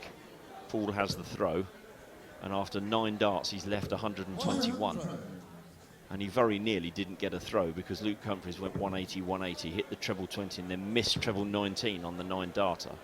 And Hoagie had to come back and take out 1-2-1 for a 12 darter to win the match with his opponent sat on a double. Goodness me, that's a high standard of leg. Very. Very. Both players are gotten from the county of Berkshire, albeit Luke now plays his county darts in Wiltshire. But yeah, there was mutual admiration, shall we say, for each other at the end of the game. Yeah, absolutely. Just take a look there. We mentioned earlier on in the broadcast about how a darts player's expression really can open a window into their darting soul, almost, as it were. And you just saw the reaction there of Adam Smith-Neal after that last dart hit the 5. Really not happy at the moment. Hoagie's taken a bit of command here, hasn't he? After Smith-Neal went into a 2-0 lead, it's looking like Hoagie's going to go 4-2 up now. It must be disconcerting for Adam Smith-Neal. He's clearly struggling with his darts, and that's the worst possible outcome, is that the first one went in treble 20, and the second one helped to knock it out. Yeah, and you can see from the way he's walking back to the oche now, and actually you saw in the background there, Paul was also shaking his head at the fact that he was feeling for his partner as well, or his partner, his opponent, I should say. Yeah, it's, well, the 8th or 9th time that's happened for Adam Smith-Neal has been very, very unfortunate. Of course, it happened with a double. In the end, he did go on to win that leg, but it's really not ideal for him. And it's happened again. Quite incredible. The expression of Paul Hogan there just says it all for him. He can really do nothing here, but just sort of say, well, I'm glad that's not me, and crack on, really. It's very unfortunate for Adam Smith-Neal. The amount of points he's had to drop on the floor must be hugely frustrating. And to your point earlier, you could actually see him there. At the start of the match, his head was nice and still, but you could see his head move as he's trying to throw with a bit more pace, and ended up throwing 2 darts into 1 in that last throw. It's hard enough playing Paul Hogan on the form he's in anyway, without having constant drop and bounce outs. His body language is that of a beaten man, I feel, Steve. Paul Hogan just setting himself up here for a nice 101. And Smith-Neal a little way back.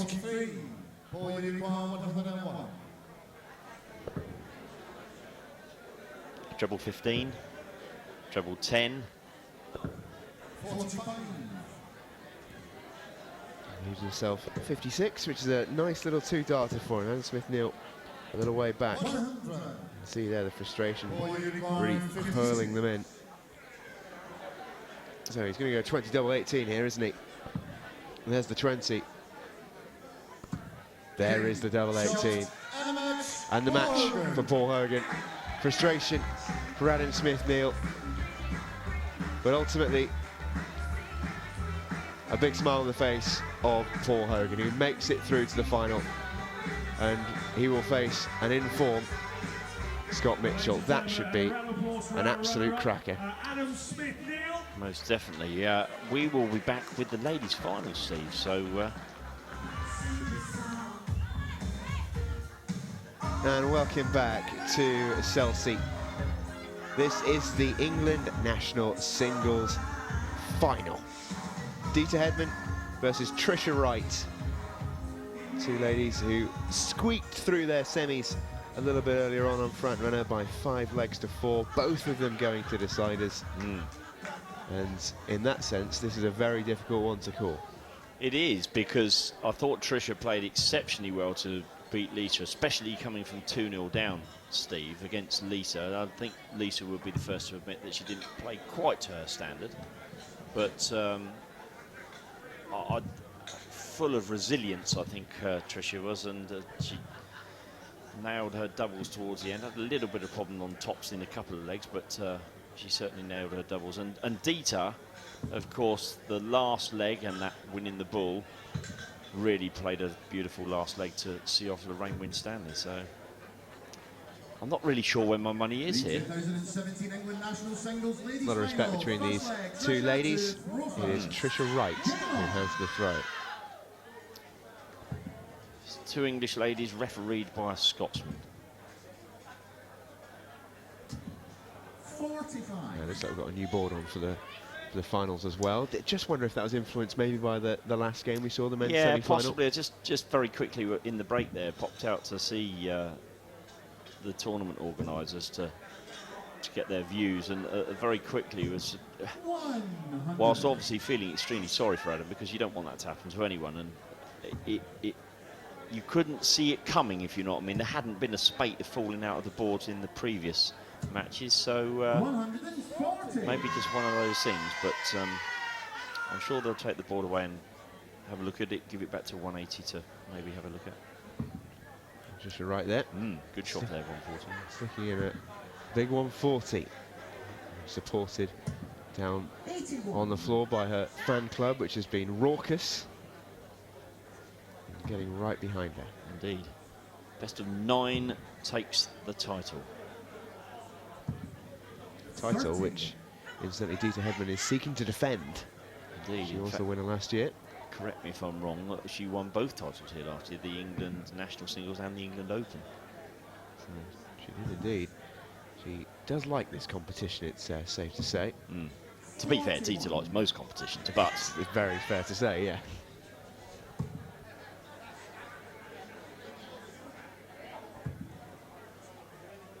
Two very likeable ladies reaching the final. Tricia, well, both of these ladies have been playing in the ladies' game for a number of years. Both have had a break for different reasons. Dita came away from the game and came back. Tricia had shoulder surgery a few years ago and has gradually made her way back. I'm not going to say it's her first, or I'm not going to definitely say it's her first major final since she's back. I can't remember one, but where is Mr. Ashton when you need him? Because he would be the one that would absolutely nail the answer. But a fabulous effort, because the ladies' game nowadays, you have got Dita and you have at the top of the tree perhaps with Lita, but not far away from that. Underneath that, there are a whole flux of players, about 10 or 12, where if you had a sweepstake, you'd be happy to draw any of them. Yeah, and such a wide variety of experience levels as well, which I think is really prominent in the ladies' game as well. Very interesting point, yeah. 138 for Dita. She wanted the treble 20, so not to be this time. 21 means she'll come downstairs for treble 19. 40. So Tricia Wright wants 76 for the finals first leg. Treble 19 then would leave double 8. 73 at the moment. Could go treble 11, but I think treble 19. Yes, double 8 then for the first leg. 60. Just wide. Dita require 98. Dita Hedman wants 98. These are the sorts of finishes that Dita is absolutely mustard at. Treble 18 now. Yeah, double 12.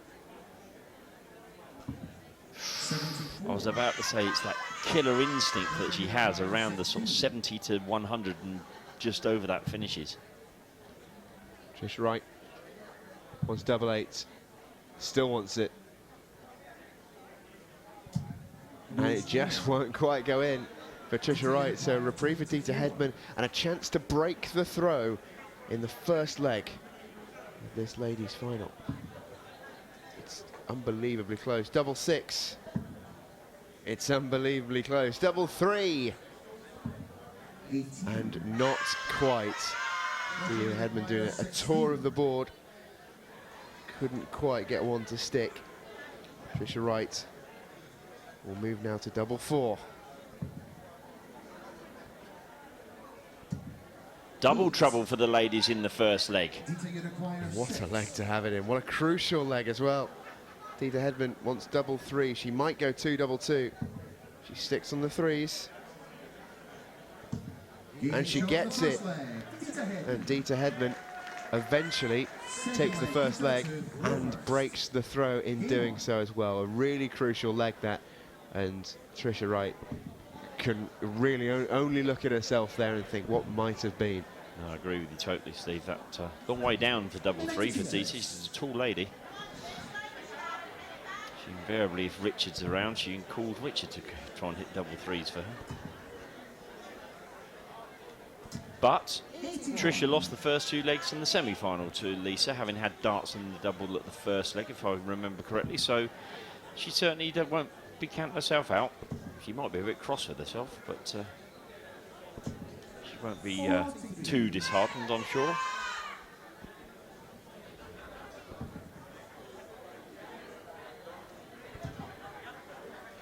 This is a lot more like it from Trisha Wright. 140. Only 140. I thought for a second there the 180 was right there for her. Not quite in the end, but still a very useful big score on Dieter's throw as well. Steve, you mentioned earlier, and we were talking about the fact that age is just a number. And these two ladies get into the final ahead of many of the younger players coming through just proves that that's the point. Age is just a number. Yeah, absolutely. Can't find a substitute for experience, which is something these two players have in abundance. Dieter Hedman won it all. Except for the one that she would most want, the Lakeside World Championship, of course. I was just about to catch myself. Yeah, absolutely. Won it all but that. 28. Interesting that Trisha's in a great position here. Unless Dieter hits a 140 or so, Trisha's in a great position to break straight back, which don't go 2-0 down to Dieter as she did to Lisa. Why make it difficult for herself? 1-1-2 then. Now she can't finish. You can see the expression on her face. Treble 20 would leave 32 though. 146 for Dieter. The conventional way of going for 146 is treble 20. Treble 18. And double 16 for a 146 finish. She's just having a moment, just making sure in her mind. Right, yeah. Just one of those things that if you get that doubt, but how embarrassing would it have been if she'd have not asked and hit double top for argument's sake, and no score would shout the referee.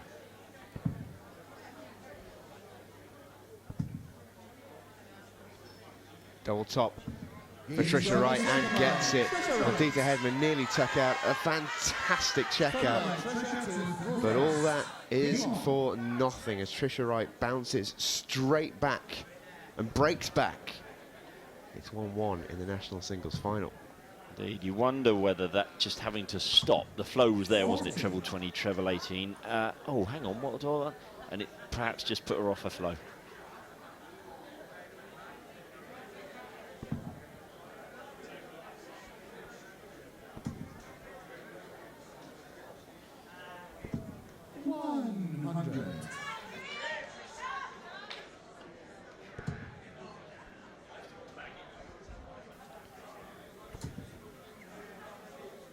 Trisha Wright will need a 20 at some point. No, it stays in the fives. After 6 starts, she's only scored 65 points, which is a... Well, it's an opening for Dieter Hedman.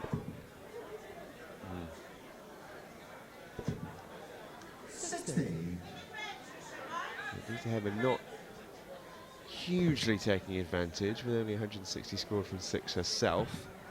But Trisha Wright's radar is just evading her at the minute. She tries to find some solace in the 19s. Wow.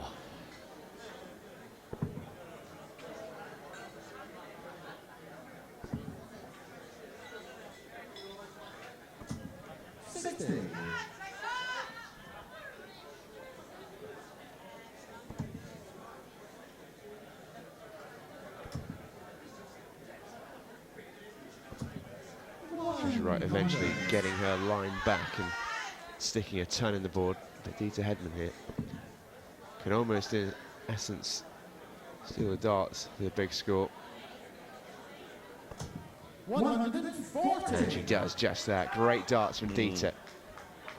Puts herself on the money shot, as it were. 141. Indeed, and against the throws, Steve, so we may very well see ourselves in a couple of minutes' time having had 3 legs and all 3 going against the throw. Treble 19. Double 12 for Dieter Hedman. Oh, it was very short. But she doesn't have to worry too much about it. A little bit of a chuckle to herself as well. Trisha Wright way back on 253. But the trebling was wonderful. Much as it was in the leg before with the 146. Absolutely, well. 146 and now 141. She's given herself a chance of 2 great outshots at double 6 for a 2-1 lead for Dieter Hedman. Beautifully done from Dieter Hedman. Wry grin on Anthony's face there. He had to just look round the corner to make sure that was in the double 6. Dieter actually uses, you'll see the darts as they go into the board, they almost like spring, but those points are so thin that actually it is fairly difficult to see sometimes if they're on a wire, whether they're actually in a treble or a double or what they're in. So better to make sure and get the score correct than call an incorrect score. Yeah, certainly true. Wise words from 85. the referees. Having been there, you see, that's what it is. Referees union, isn't it? But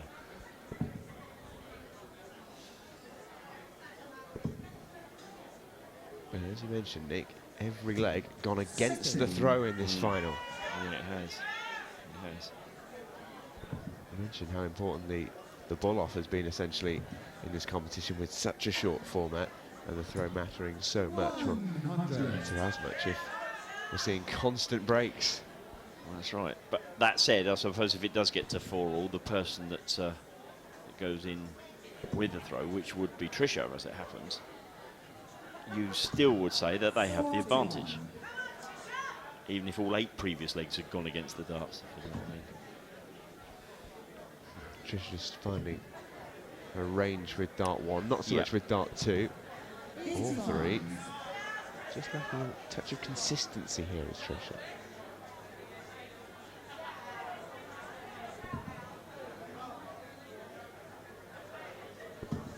Oh, this could be a painful blow. 125. Still just about favours Trisha this leg. She'll need a treble, which, as you said, Steve, first dart, she's finding the treble. 100. More like it from Trisha Wright, who will have an outshot, admittedly, a very tough one. Can Dieter Hedman leave herself something a touch easier, maybe? It's 100. 100. Not a lot easier, but a little bit. Trisha Wright then wants 131. Yeah, not the easiest. 114. Now 94. Could be treble 18. Yep. 41. But the fact that she slipped into the 4 has given Dieter a chance, because even if Dieter doesn't take 115, 90 is still a tough ask. 115 going for 19, so she'll now want treble 20. In fact, it was in. It's double top. 95. And again, a big slip there from Dieter going for the double. Trisha wants 90. And now the bullseye for 2-2. Desmond it is. And Trisha Wright breaks Dieter Hedman's throw. It's as you were. Over to you, Claude. Absolutely incredible scenes in this England national singles final. Dieter's on a bit of a roll as well. The last 3 legs, we've missed 146, 141 and 115. She's missed the double on each occasion. But the trebles have been there, Yeah. that's the thing. And strangely, in the last 2, the doubles haven't actually been anywhere near for someone as good as Dieter Hedman is, and as precise as she is. 66. It's quite almost a bit jarring, actually, to watch her slip by so much, to pull them right down.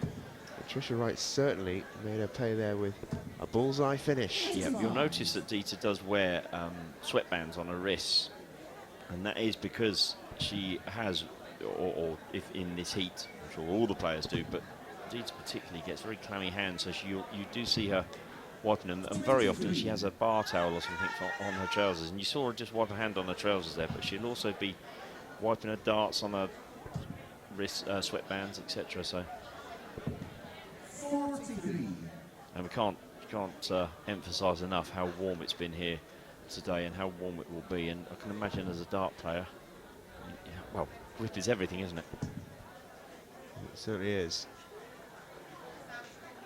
Just straying off line there. Low score.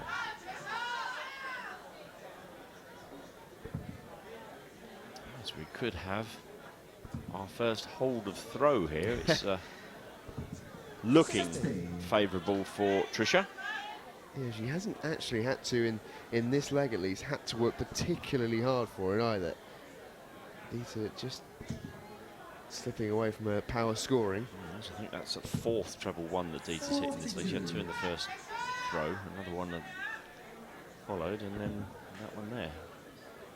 Tricia's first start, as you said in the last leg, Steve, is beginning to find the treble 20, her first start, on a regular basis now. She takes another 100 off her total. She should be first to double. Yes, and with Dita not going to be on a finish, Tricia doesn't have to go for the treble 18 here. She may still go that way because that's the way on 1 to 8. Yep, so 110 now. If she hits the 60, she may not go for the ball. 90, she may come back for treble 18. There are lots of opportunities. Great, good thinking there. Good thinking. Yeah, excellent darts. Leaves herself double 18 to come back to, and she will come back to it. It should be the first hold of the game, which would put Wright in a very commanding position in this game. Wants double 9. Interesting on this with Dita on 198. I wonder whether Tricia might think, do you know what, I've got a little bit of time, as we saw Gert de Vos do earlier, maybe a 10 and double 4, but no. Tricia's obviously comfortable going for the double 9. Whoa, she's going to be under some pressure though. Treble 18 here. And again, that last dart, Steve, wasn't a double this time, but it was a treble 18. It missed its target by a fair distance. Oh dear. Wow. Into the double 14, Tricia Wright drops, and Dita Hedman now. 74 Dita's on. With a sniff. Should look at treble 14 here. Yes, double 16 for an absolute steal. Oh, yes. 1, 2, 4, followed by 74 in 3 and then 2 darts, and we are still yet to have a leg go with darts. Tricia Wright will be absolutely livid with herself that she's let that one go. It looked for all the world that leg was going the way of Tricia Wright. Betting had been suspended. It looked that set in stone. But Dita Hedman came back to snatch it away at the death. And it's 3-2. Incredible game.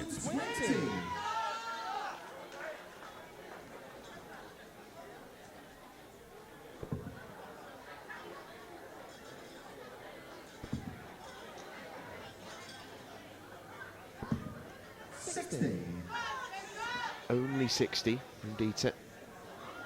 Tricia did hit a 120 in her first visit. And she's in the treble again. Good start to this leg from Tricia Wright. She's on track for another break of throw. That's a bit more like it from Dita though. That's a lot more like it from Dita. 140. 140 will go some way to arresting the slide that looked like was happening in that leg for Dita Hedman. Yeah, it's taking the darts back in the leg, especially with Tricia not hitting the treble there.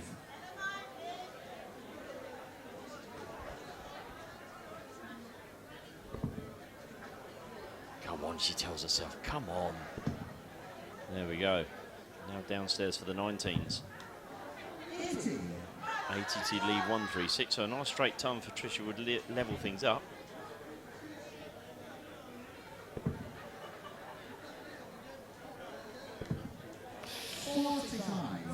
6 darts for Dieter here from 136. She may only need 3. We've seen her take on these big checkouts very, very well in this game so far. I've obviously put the curse on her with that build-up, as the first start was nowhere near the treble when it's been so reliable for her. But she knows she has time on her side. She'll come back for 94. She did, but she'll have wanted more than 42, especially if Tricia hits a treble here, which she has. If she can find another one, I think she's coming downstairs. 108's not the worst outshot, though. 94. I would expect Dieter to go for the 18s because she's plays in that style and always has. Double top. Double 10 for a 4-2 lead. No. Tricia's turn. Can she find a ton plus finish? 108. All the 18s. Okay, she's gone 20s. 88. Treble 16 is how she went earlier. 72. Could stay there or go treble 12. She stayed there. To the 7s it went to 65. Sits Tricia Wright. Dieter Hedman has 3 darts at double 10. And now moves up to double 5. Dips below. She's had that problem all the way through this game. Busts it to go back to double 10. Tricia Wright now wants 65. Now 15 for tops. Double tops to steal another. Oh, it was just low. And Dieter Hedman now wants the same double that Tricia Wright has left. Dieter knows how important this is. A 4-2 lead. Yes, it is a 4-2 lead for Dieter Hedman, and she won't mind a jot that took 23 darts to finish that leg. She's now just 1 leg away from holding on to, retaining her England national singles title. And the first hold of the final, can you believe, comes in leg number 6. Tricia Wright now knows she has to win the next 3. 2 of them are on her throw. Not that that has meant an awful lot in this game so far. Very true. Very true. 100. I think, to be fair, Steve, you would say that Dieter's just those outshots, the big finishes, she's just been slightly more consistent than Tricia, and perhaps 4-2 might be an accurate reflection at this moment in time. Of course, it is the doubles, but Dieter's had that 1-4-6, the 1-4-1, the 1-1-5. That all, if they'd have gone in, would have made it a really convincing scoreline.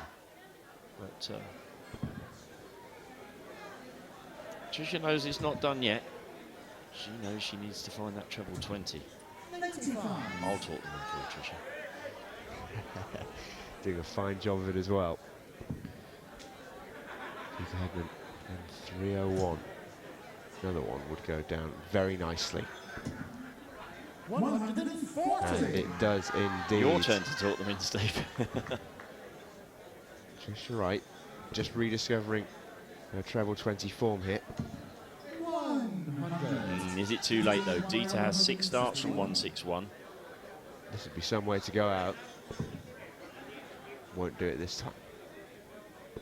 She would absolutely take a straight ton, and she would have before this throw. 100. And straight turn is what she gets. So with Dieter Hedman waiting on 61, Tricia Wright needs a big score to really make her work for it. 121. Interesting that last start was a treble 20. We could have been left with 4 if she'd have hit the 180. 25, almost certain way to go for Dieter. She's hit that. She wants double 18 to be the winner of the national singles. Oh, it couldn't have got much closer. Tricia Wright to hold her throw, to stay in the final. 63. 50 left. She goes 10 for double top. And it is south of that wire. So Dieter Hedman has 3 darts in her hand to be crowned the England national singles champion. Double 9. Couldn't have got much closer. She has to relocate. And just under the wire, it wasn't quite there. Tricia Wright has a little smile to herself. She knows she could potentially escape it. All the the fun of the fair. The girls are laughing. You can tell that Anthony would have been smiling as well. And still, it won't go in. Well, we had this in the first leg, didn't we? Dieter Hedman now wants 9 for the title. There's the easy bit. Now double 4.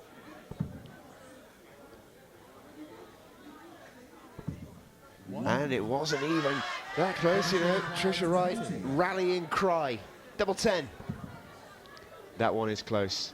Just a glance in will do. And gets it perfectly on the last dart. We may still yet go to a decider. A little show of respect between the two. Dieter Hedman, though, knows that it's not necessarily the end of the world. She's still got a very, very good chance of winning this championship. She's throwing for the title. yes, indeed. So that double 9 produced a little bit of joviality between both the girls, and I'm sure Anthony Dundas, who would have been thinking, I wonder if it is. Not sure, but yes, we're 4-3. Dieter leads 4-3. The last 2 legs have actually gone with throw. So actually, if that new pattern continues, then Dieter will become champion at the end of this leg. But, it is a big but. The thing is it must be difficult to mentally get your head back around after missing championship darts. Yes, it's on your throw, and in theory you're waiting for that opportunity, as it were, but never easy to have the chance and see it slip away. So Tricia started this leg ton. If this doesn't go in the treble 20, which he did, we were just waiting for Mr. Dundas to call there. But all the same, if Tricia hits another, and there we go, that first dart again. Oh, she'll love another treble.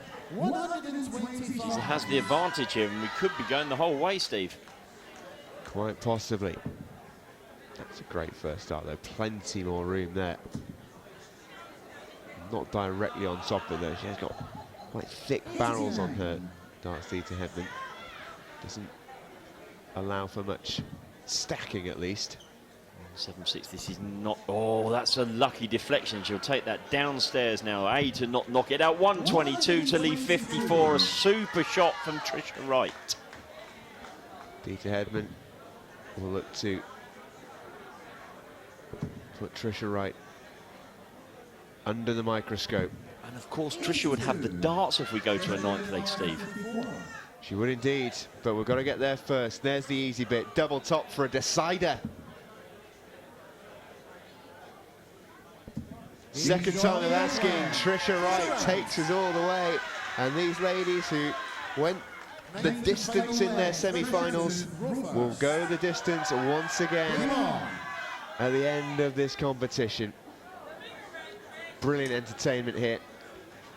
Indeed, I think 4-2 down, Trisha, to have to win the final 3 legs, to have given herself the opportunity against the world's #1 is a fantastic achievement. Now, can she see it home? Without wishing to put the curse on it, so many times you see a player come from behind, they get to level, and then they just can't see it over the line.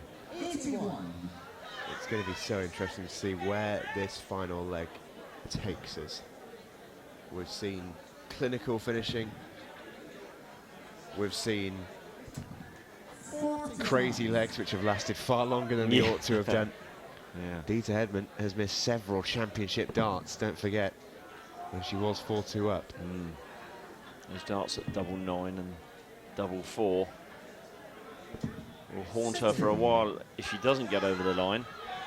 And look in here, with Trisha just 4 points in front, she did.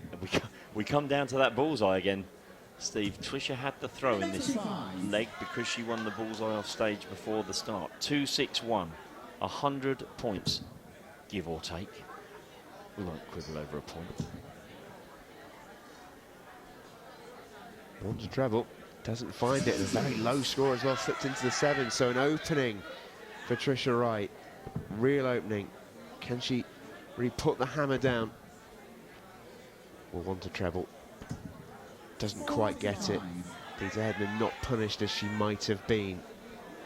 You feel Dieter needs a ton here though, Steve. Well, that's a great start. If she could just slip another one inside of that treble. Oh, but a ton's okay. That's pretty much even things up. Still advantage with Tricia because she had the throw. Oh, and I think that's found the treble, which is a killer. 100. She's played a nice leg here. Nice leg, 116.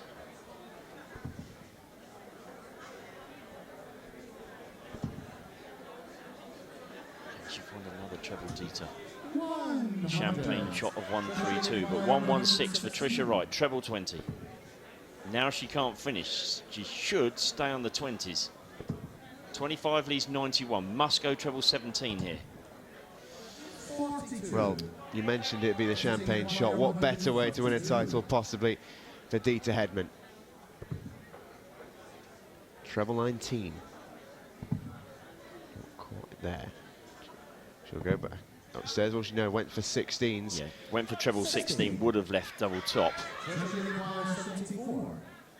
74 then, treble 14. Yes, double 16 for the title. Double 8. Just inside the wire. It doesn't come too much closer than that. And Dita Hedman wants 72. She'll pretty much stay just up top. She wants 12. 4 tops for the title. 52. It is low, the flight blocking our view there, but it is just about low. Everyone hanging on Anthony's every word there. Tricia Wright, deep breath, double 4. Oh, no, no, no. Disaster strikes as she slips into the 13. So Dita Hedman returns, double 10 to defend her title. It's there. And Dita Hedman, at long, long last, it seems, in this final, does indeed reclaim her crown. What a terrific game it was between the pair of them. And you just saw Tricia at the end there say, those missed doubles, and that slipping into the 13 for the double 4. Fantastic. I really enjoyed that one way and then the other. It wasn't the highest quality, but it was a ding-dong battle, as they used to say. It really was. We saw a little bit of everything in that final. Some flashes of brilliance and some flashes of the not so brilliant as well. Indeed. But eventually we have ourselves a winner. Congratulations to Tricia Wright, who fought a fantastic fight in the final. But your champion, once again, is Dita Hedman. It's the men's final up next.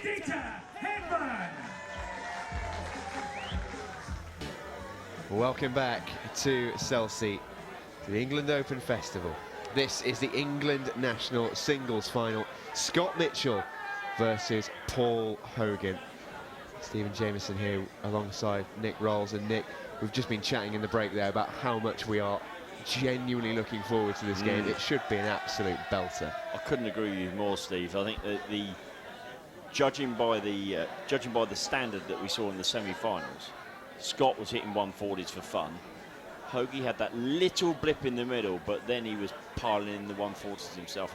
What more can you hope for? This could be an absolute cracker. We certainly hope so, and we've seen no evidence to the contrary, that's for sure. Both players are playing so well at the minute. Both know each other very well, good friends. How relaxed they are. Yeah, they're both having a bit of a josh with Charlie about the how straight the board is, etc. And then I'm guessing from his expression that Hoagie's thrown a 5 and said, no, it needs tipping round to the left or the right, or whichever it may be. But, you're absolutely right, though, Steve. These two do know each other very well. So Scott is Paul's England captain. They won the British Internationals, as we know, up in Bradford just a few weeks ago, back in March. And Paul hit that 9-darter, which saw him over the line. And they've also played each other at Lakeside, and Scott's had the upper hand. But I think, as you said when we were talking in the break, he most certainly hasn't played Paul in the form that Paul's playing. But Paul has said himself he's in the form of his life. Yeah, almost the renaissance of Paul Hogan, as it were. 60.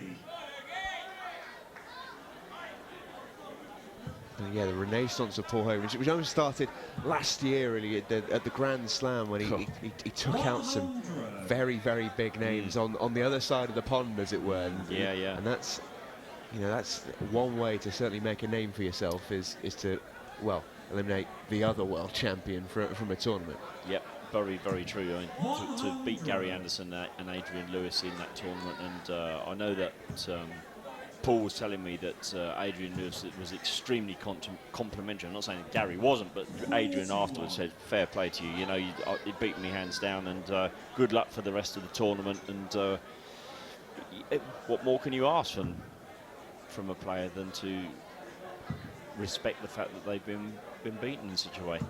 85. He certainly has been playing so well. It was a fantastic performance, obviously, in that tournament, and then see the 9-darter back at the internationals in March as well, and he's playing very, very well in this tournament as well. Excellent semi-final performance. We saw a little bit of bad luck in the way for his opponent. Adam Smith-Neal had an unprecedented amount of dropouts. Yes, he did, yeah, very true. But all the same, I think Paul, after dropping the first couple of legs, really did turn on put his foot on the accelerator. Just been joined in the room by Anthony Dundas, who's 25. fresh off of calling the ladies' final. Good game, that one, Anthony. He's nodding at me. You thoroughly enjoyed it, I would imagine. Oh, yes. He might just hear his dulcet tones in the background. Work done for the day. I hope you enjoyed his commentary earlier with Steve-O on the stream. If for those of you that were watching it from the England Open. Sorry, I detract from the game. You digress. Scott Mitchell is well up in this leg. Paul Hogan hasn't quite found his line just yet. Scott wants 32 for a 1-0 lead. Not often he misses that by that much. And a double 8 is true to form for Scott Mitchell. He moves into a 1-0 advantage. Holds his throat. Yeah, one of the things that, God forbid I put the kibosh on this for Paul, that personally I think has helped Paul's game. He has, as you can see, the habit of, oh my God, you know, shaking my head and looking a little bit disconsolate almost around what's going on here. In the last year to 18 months, I really firmly believe that he's found the way of coming out of that, whereas 18 months ago, if it didn't go, it then was never going to go. Whereas now, he is more than capable of finding his form.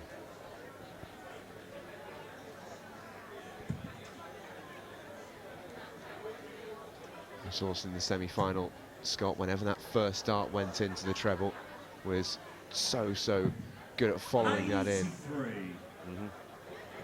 Yeah, very true. His performance against Gert de Vos, who didn't play badly himself, to be fair. That was an excellent stand in the final there, as Paul Hogan looks to load up the game's first maximum, and he certainly does. And there's the case in point where it hadn't quite gone to plan in the first leg, and then even the first throw of the second leg there for Paul, and he's now found a 180 to halve his score. 140. And Scott Mitchell with one of his patented 140s in this competition. 100. So Paul Hogan will come back to 80. Scott Mitchell wants to put them under a little bit of duress.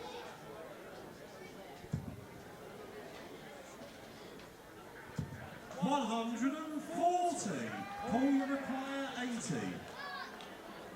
80 wants Paul Hogan. Another 20. And the double. Just over the top. Scott, you require 40. Yeah, and that 140 from Mitchell now has given him a really good opportunity. He's going to have 2 darts at double top, or 1 at tops and 1 at tens, to take a 2-0 lead here. And that will be more frustrating for someone of his ability, having hit the 140, put the pressure on, given himself the opportunity to not then take it. Morgan slips into 5s. He wanted 15s. Yeah, He split it. He's going to come back, Scott. Scott, you require 20. Very often, Scott Mitchell wastes 2 opportunities. Double 5. Just wants to kiss it in. 15. Oh, he kissed it below. Got a big deflection off the off the flight, dipped below the bed. So Paul Hogan wants double 6, and now he wants double 3. I say once. Oh, he gets it. It's a really good last start. Don't think many players appreciate double 3. No, perhaps we'll see again now. We bigged it up, so to speak. Didn't quite hit the heights we would have expected when we started, following their semi-final performances. But there is the fact that it's a final. There is the fact that they're England teammates. So it's, you know, they're good mates as well as adversaries. So perhaps there's just that little bit of edge on there that he might not quite see the standard we were hoping for. But go on, prove me wrong, Scott. Hey, thank you. That's what you were hoping for, wasn't it? It is. 2 Englishmen in the final, accompanied by a third. Charlie Korstefin calling the numbers for you for the 2017 National Singles Final. They're smartly attired again. We mentioned earlier the fact that the guys aren't in their suits. It is extremely warm today, obviously all over the country, but especially in the hall there. So, how very dapper they look too. They do indeed. It's been interesting actually. We've currently got Bradley Kirk spotting for us, who actually played Paul Hogan earlier on, and he was just heard him in my ear there when Paul Hogan was missing those doubles, saying, well, he didn't miss those against me earlier. That's what happens to dart players. You hear that all the time, Steve. If you travel the circuit, they have every excuse under the sun, these dart players. They're brilliant at it. Paul Hogan a little further back on this one. That's a bit more like it, but in truth, Scott Mitchell has really turned on the gas in this leg. He's had 12 darts. This is for a 13 dart leg.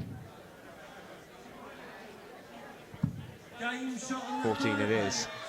Not a lot Paul Hogan can really do about that. Back on 180 was having a completely decent leg. It's not enough on this occasion. It's a strange run there with Paul sitting on 180. He'll have already given up the leg. So he's almost happy that Scott's hit the 32, so I can now get on with the next leg rather than I'm going to have 3 wasted darts. And God forbid I hit a 140 and waste it. And then Scott goes out. It's a strange one. 60. Slow start to the leg from Scott there.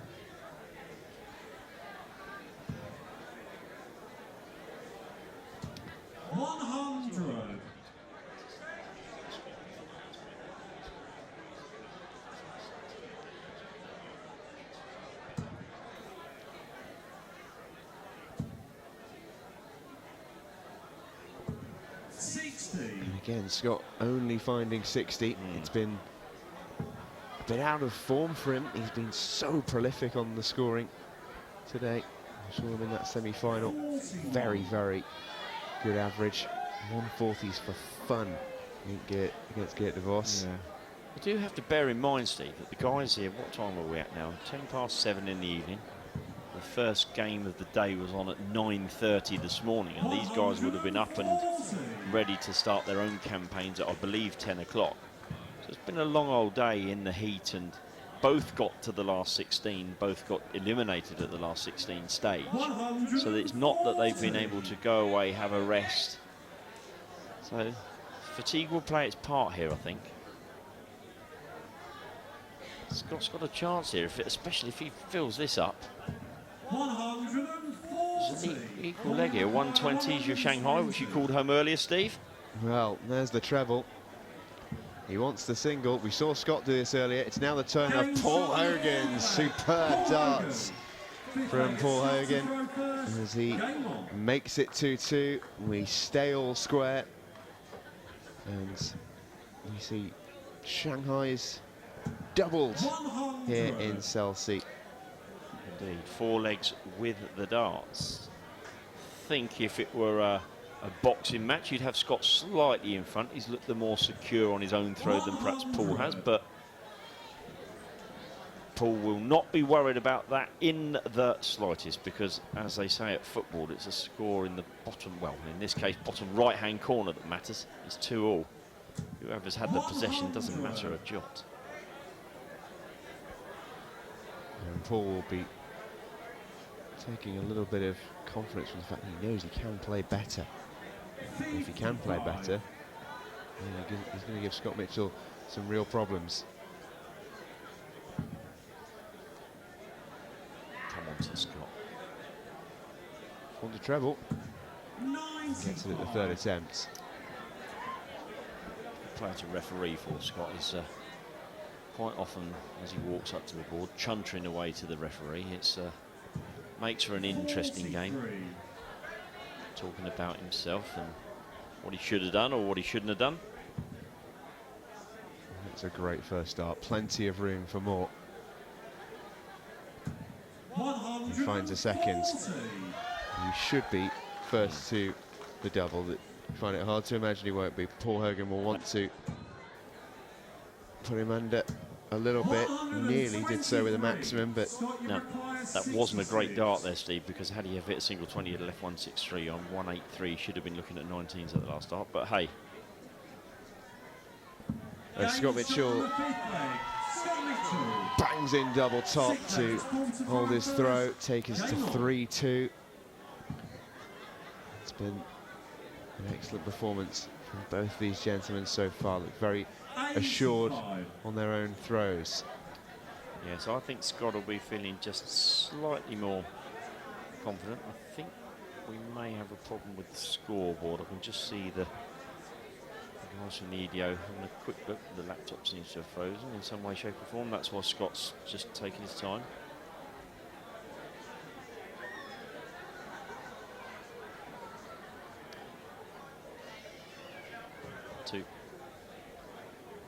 Yes, it's you can see Dawn and Liz there. They've been plugging in all the scores as they have all day yesterday, all day today.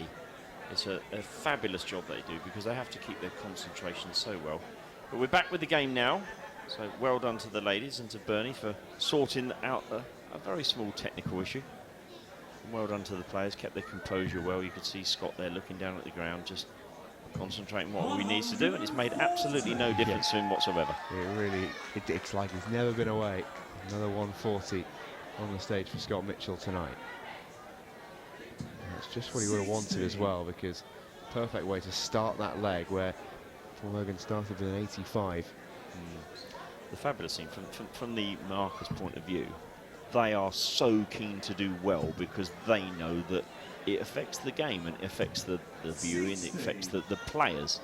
And it's great to see such hard working and dedication to wanting to do a great job. 100. A bit like your good self.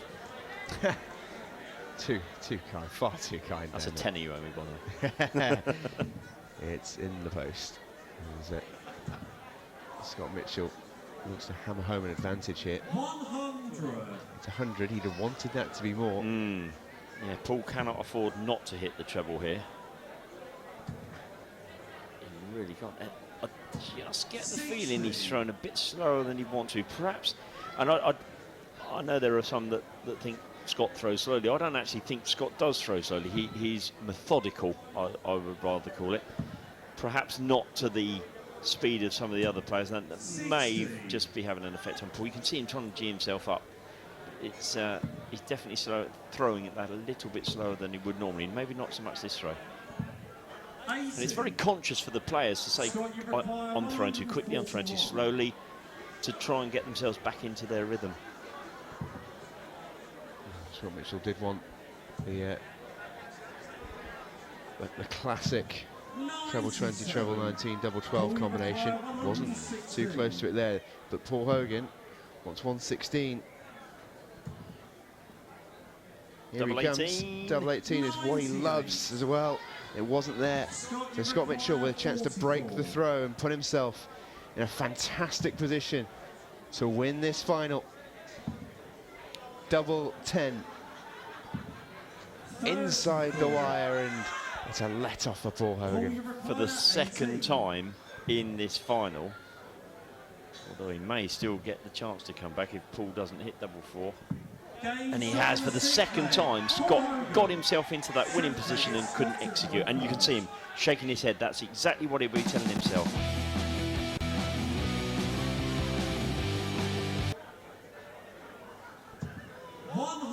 back to the board with 100. Apologies if you were greeted with some pictures you shouldn't have been there. We are back with the action now as Paul Hogan. Here he comes. We've seen this before, Nick. We've seen this before. Paul Hogan starts with a 180. I will not allow my hopes to be raised just yet. I'll say if he hits the second one, we'll both stand up. Scott only with a 60 now, just in the context of this leg. Perfect start this for Paul Hogan. If he's going to break, he wants to do it now. Right, the 9 darts has gone, but a 140, even 100, still keeps him ahead. And Scott now needs a big score.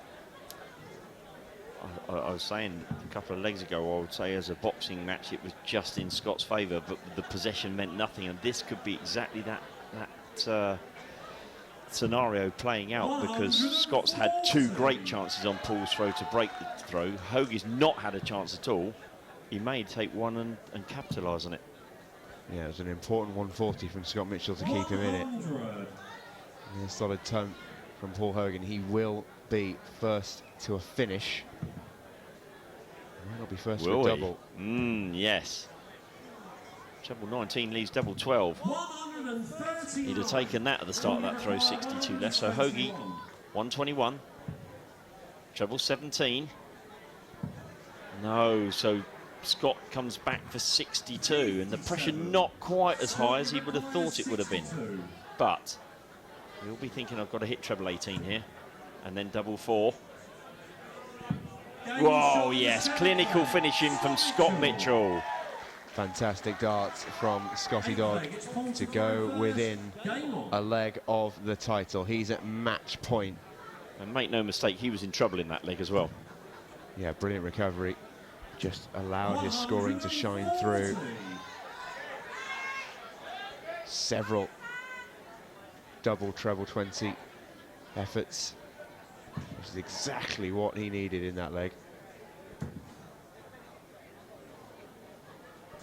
And that's a brilliant start to the leg for Scott Mitchell. We saw Paul Hogan open the last leg with a maximum, and Mitchell has done exactly that against the throw. Oh, I was going to say the good thing for Paul was that he'd started with 140, so actually he was only 40 behind, but that 60 has just handed the initiative to Scott.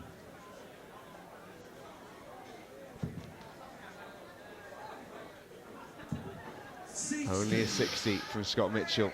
You saw him in his facial expression there, Steve, as he walked to the board. Yeah, it didn't take a genius to read exactly what was going through his mind at that point. 60 from Hogan as well.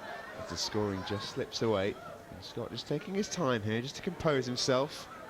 He knows exactly how important this throw is. This, theoretically, a 100 or a 140 here. Oh, look how tight he is. Just having a look at whether he could go elsewhere. 100. Nicely done. Advantage Mitchell. He will be throwing for the match, for the title. It's a very, very difficult checkout. But you can never rule out someone of the ability of Scott Mitchell. Treble 20. Not quite this time, but he can set it up. 99. On the 62 that he left in the last leg and took out in 2 darts, Hoagie wants 160. Not now. Needs the treble to pressure. 60. Scott, you require Treble 18, double 4's the shot. Single 18, 4 double top. He's hit that treble 18. Double 4. Double 2 for the title for Scott Mitchell. Oh, it couldn't have been much closer. And Paul Hogan has a chance to stay in it, to take us to a decider. A straight turn is what he wants. He might go 2 double tops. He went for the treble. 60. And Scott Mitchell now has 3 darts in his very capable hands to take home the England national singles trophy. Paul's darts are in his pocket. Doesn't get much closer than that. Still wants the red bit. Gets it. And those darts will stay in Paul Hogan's pocket. The trophy will be put in Scott Mitchell's hands. The 2 good friends embrace after a great final. And Scott Mitchell will take home the England national singles trophy. He just has a little bit of a kiss of the board as well. That means a lot. Ladies and gentlemen, once again, a big round of applause for both of our finalists. Takes two to tango, doesn't it? Give it up to our runner-up. Give it up for Paul Hogan.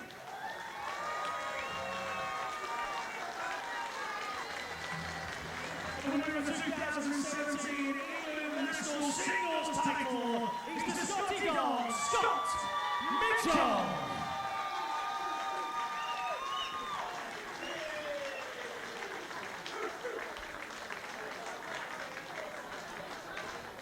We'll bring Scott back up in a few minutes. And there we go. There is the summary of today's, this evening's action. A super ladies semi-final section. Two dramatic semi-finals, both finishing 5-4. We then had the men's semi-finals. Scott Mitchell and Paul Hogan both playing exceptionally well. Yeah. I think, yeah, the first two ladies' games were fantastic. They were either way. In fact, the ladies' tournament, those 3 games, because even the final, I think we had out of 9 legs, 7 of them went against the throw, if I'm not mistaken. It just made it might not have been the classic standard, but it was, and both players had a throw at a double to win the match in that 9th and final leg as well. So, yeah, the ladies' tournament for me was exceptional. But probably the best game for me, Gert de Vos, Scott Mitchell, was an excellent game. I thought the number of 140s both players hit. But I've thoroughly enjoyed it. It's been great fun. Yeah, fantastic evening of entertainment here on Front Runner at the England National Singles Championships. And I think we're going to have some presentations in a minute. They're just preparing the stage. So whilst we look at that, what we can tell you is we're back on air tomorrow for the England Open, both the ladies' semi-finals and the men's quarter-finals. There we go, as if by magic. You've got the 4 men's quarter-finals tomorrow, 2 ladies' semis, 2 men's semis, and then the 1 boys' final, followed by, of course, the ladies and the men's final. Yeah, 3 p.m. start tomorrow. You do not want to miss it. It should be a fantastic evening's entertainment. As we hand you over to the presentations.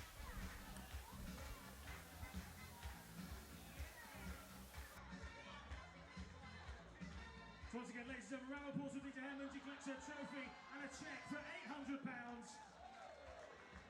And she gets a hug from Bernie.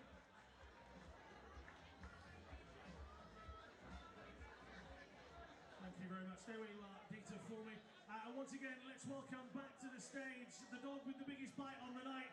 Please welcome your winner of 2017. It's Scott Mitchell.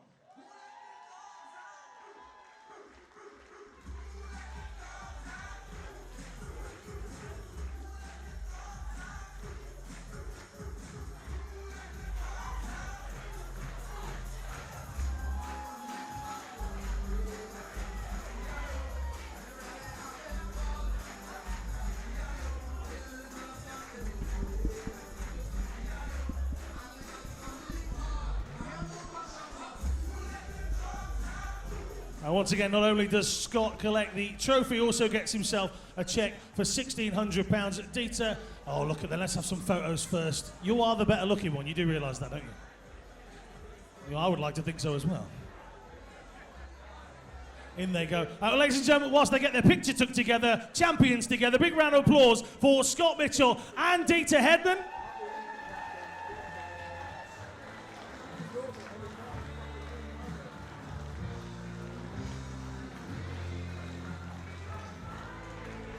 Thank you very much, Dieter. Thank you very much to Scott. And a big thank you to everybody out here in the audience. Give yourselves a big round of applause. I thought you were absolutely fantastic tonight. A big thank you from everybody here at the EDO for your support throughout the course of yesterday. Yeah, so great to see the presentations there, Steve, and Dieter and Scott picking up. But we're looking forward to tomorrow now, and we now have literally just got through the fact that tomorrow's semi-finals in the ladies' England Open will be Sharon Prins from the Netherlands against Lorraine Winstanley and Eileen de Graaf against Lisa Ashton. So the Netherlands against England twice Yeah, it should be some fantastic semi-finals there. We've also got the men's quarter-finals. We'll see Kyle McKinstry take on Geert de Vos, who we saw earlier on in the semi-final in this England national singles. Josh McCarthy takes on Dirk Telnekis. Steve Lovett versus Wes Harms, and Dave Parletti versus Mark McGeeney in the men's side of the competition. We'll then see the semis of the men and then the three finals. We've got the boys' final, the ladies' final, and we climax with the men's final on Frontrunner tomorrow evening. It should be a fantastic evening's competition. And Nick, as we take a look back at what's been a very hectic day of darting action here in Chelsea, let's take a look back at some of our highlights. We see the results there in front of us. What really caught your eye this evening? I think the ladies' tournament, three games, 3-5-4 games, and all really exciting stuff. Any one of the players could have won any one of the games. I think we said about just a few minutes ago about the fact that Tricia and Dieter both had darts in that final to win the title before. Quite a few darts as yeah, well. indeed, before Dieter actually struck the winning double. But obviously, from my own point of view, from a Berkshire point of view, Paul Hogan getting to the finals a highlight for me, although I thought Scott handled the final exceptionally. And I think what encapsulated it for me in that final was where we had the slight technical issue and Scott just went head down. I'm not going to worry about it. I'm just going to keep myself straight back, 140. And that's why he's been a world champion, you know, that for me. Yeah, absolutely. And we have got so much action with you tomorrow. Don't forget, it is the slightly earlier time tomorrow as well. We start at 3 p.m. Do not be late. It should be an absolute cracker. We've got so many excellent games, and that is the England Open. We've seen the England national singles competition today on Frontrunner. We have been on the stream this afternoon with the England Open, and it's going to be England Open action tomorrow. We can't wait to see you then. 3 o'clock. Don't miss it. And from me and Nick, we cannot wait to see you then. Thank you very much indeed, Steve.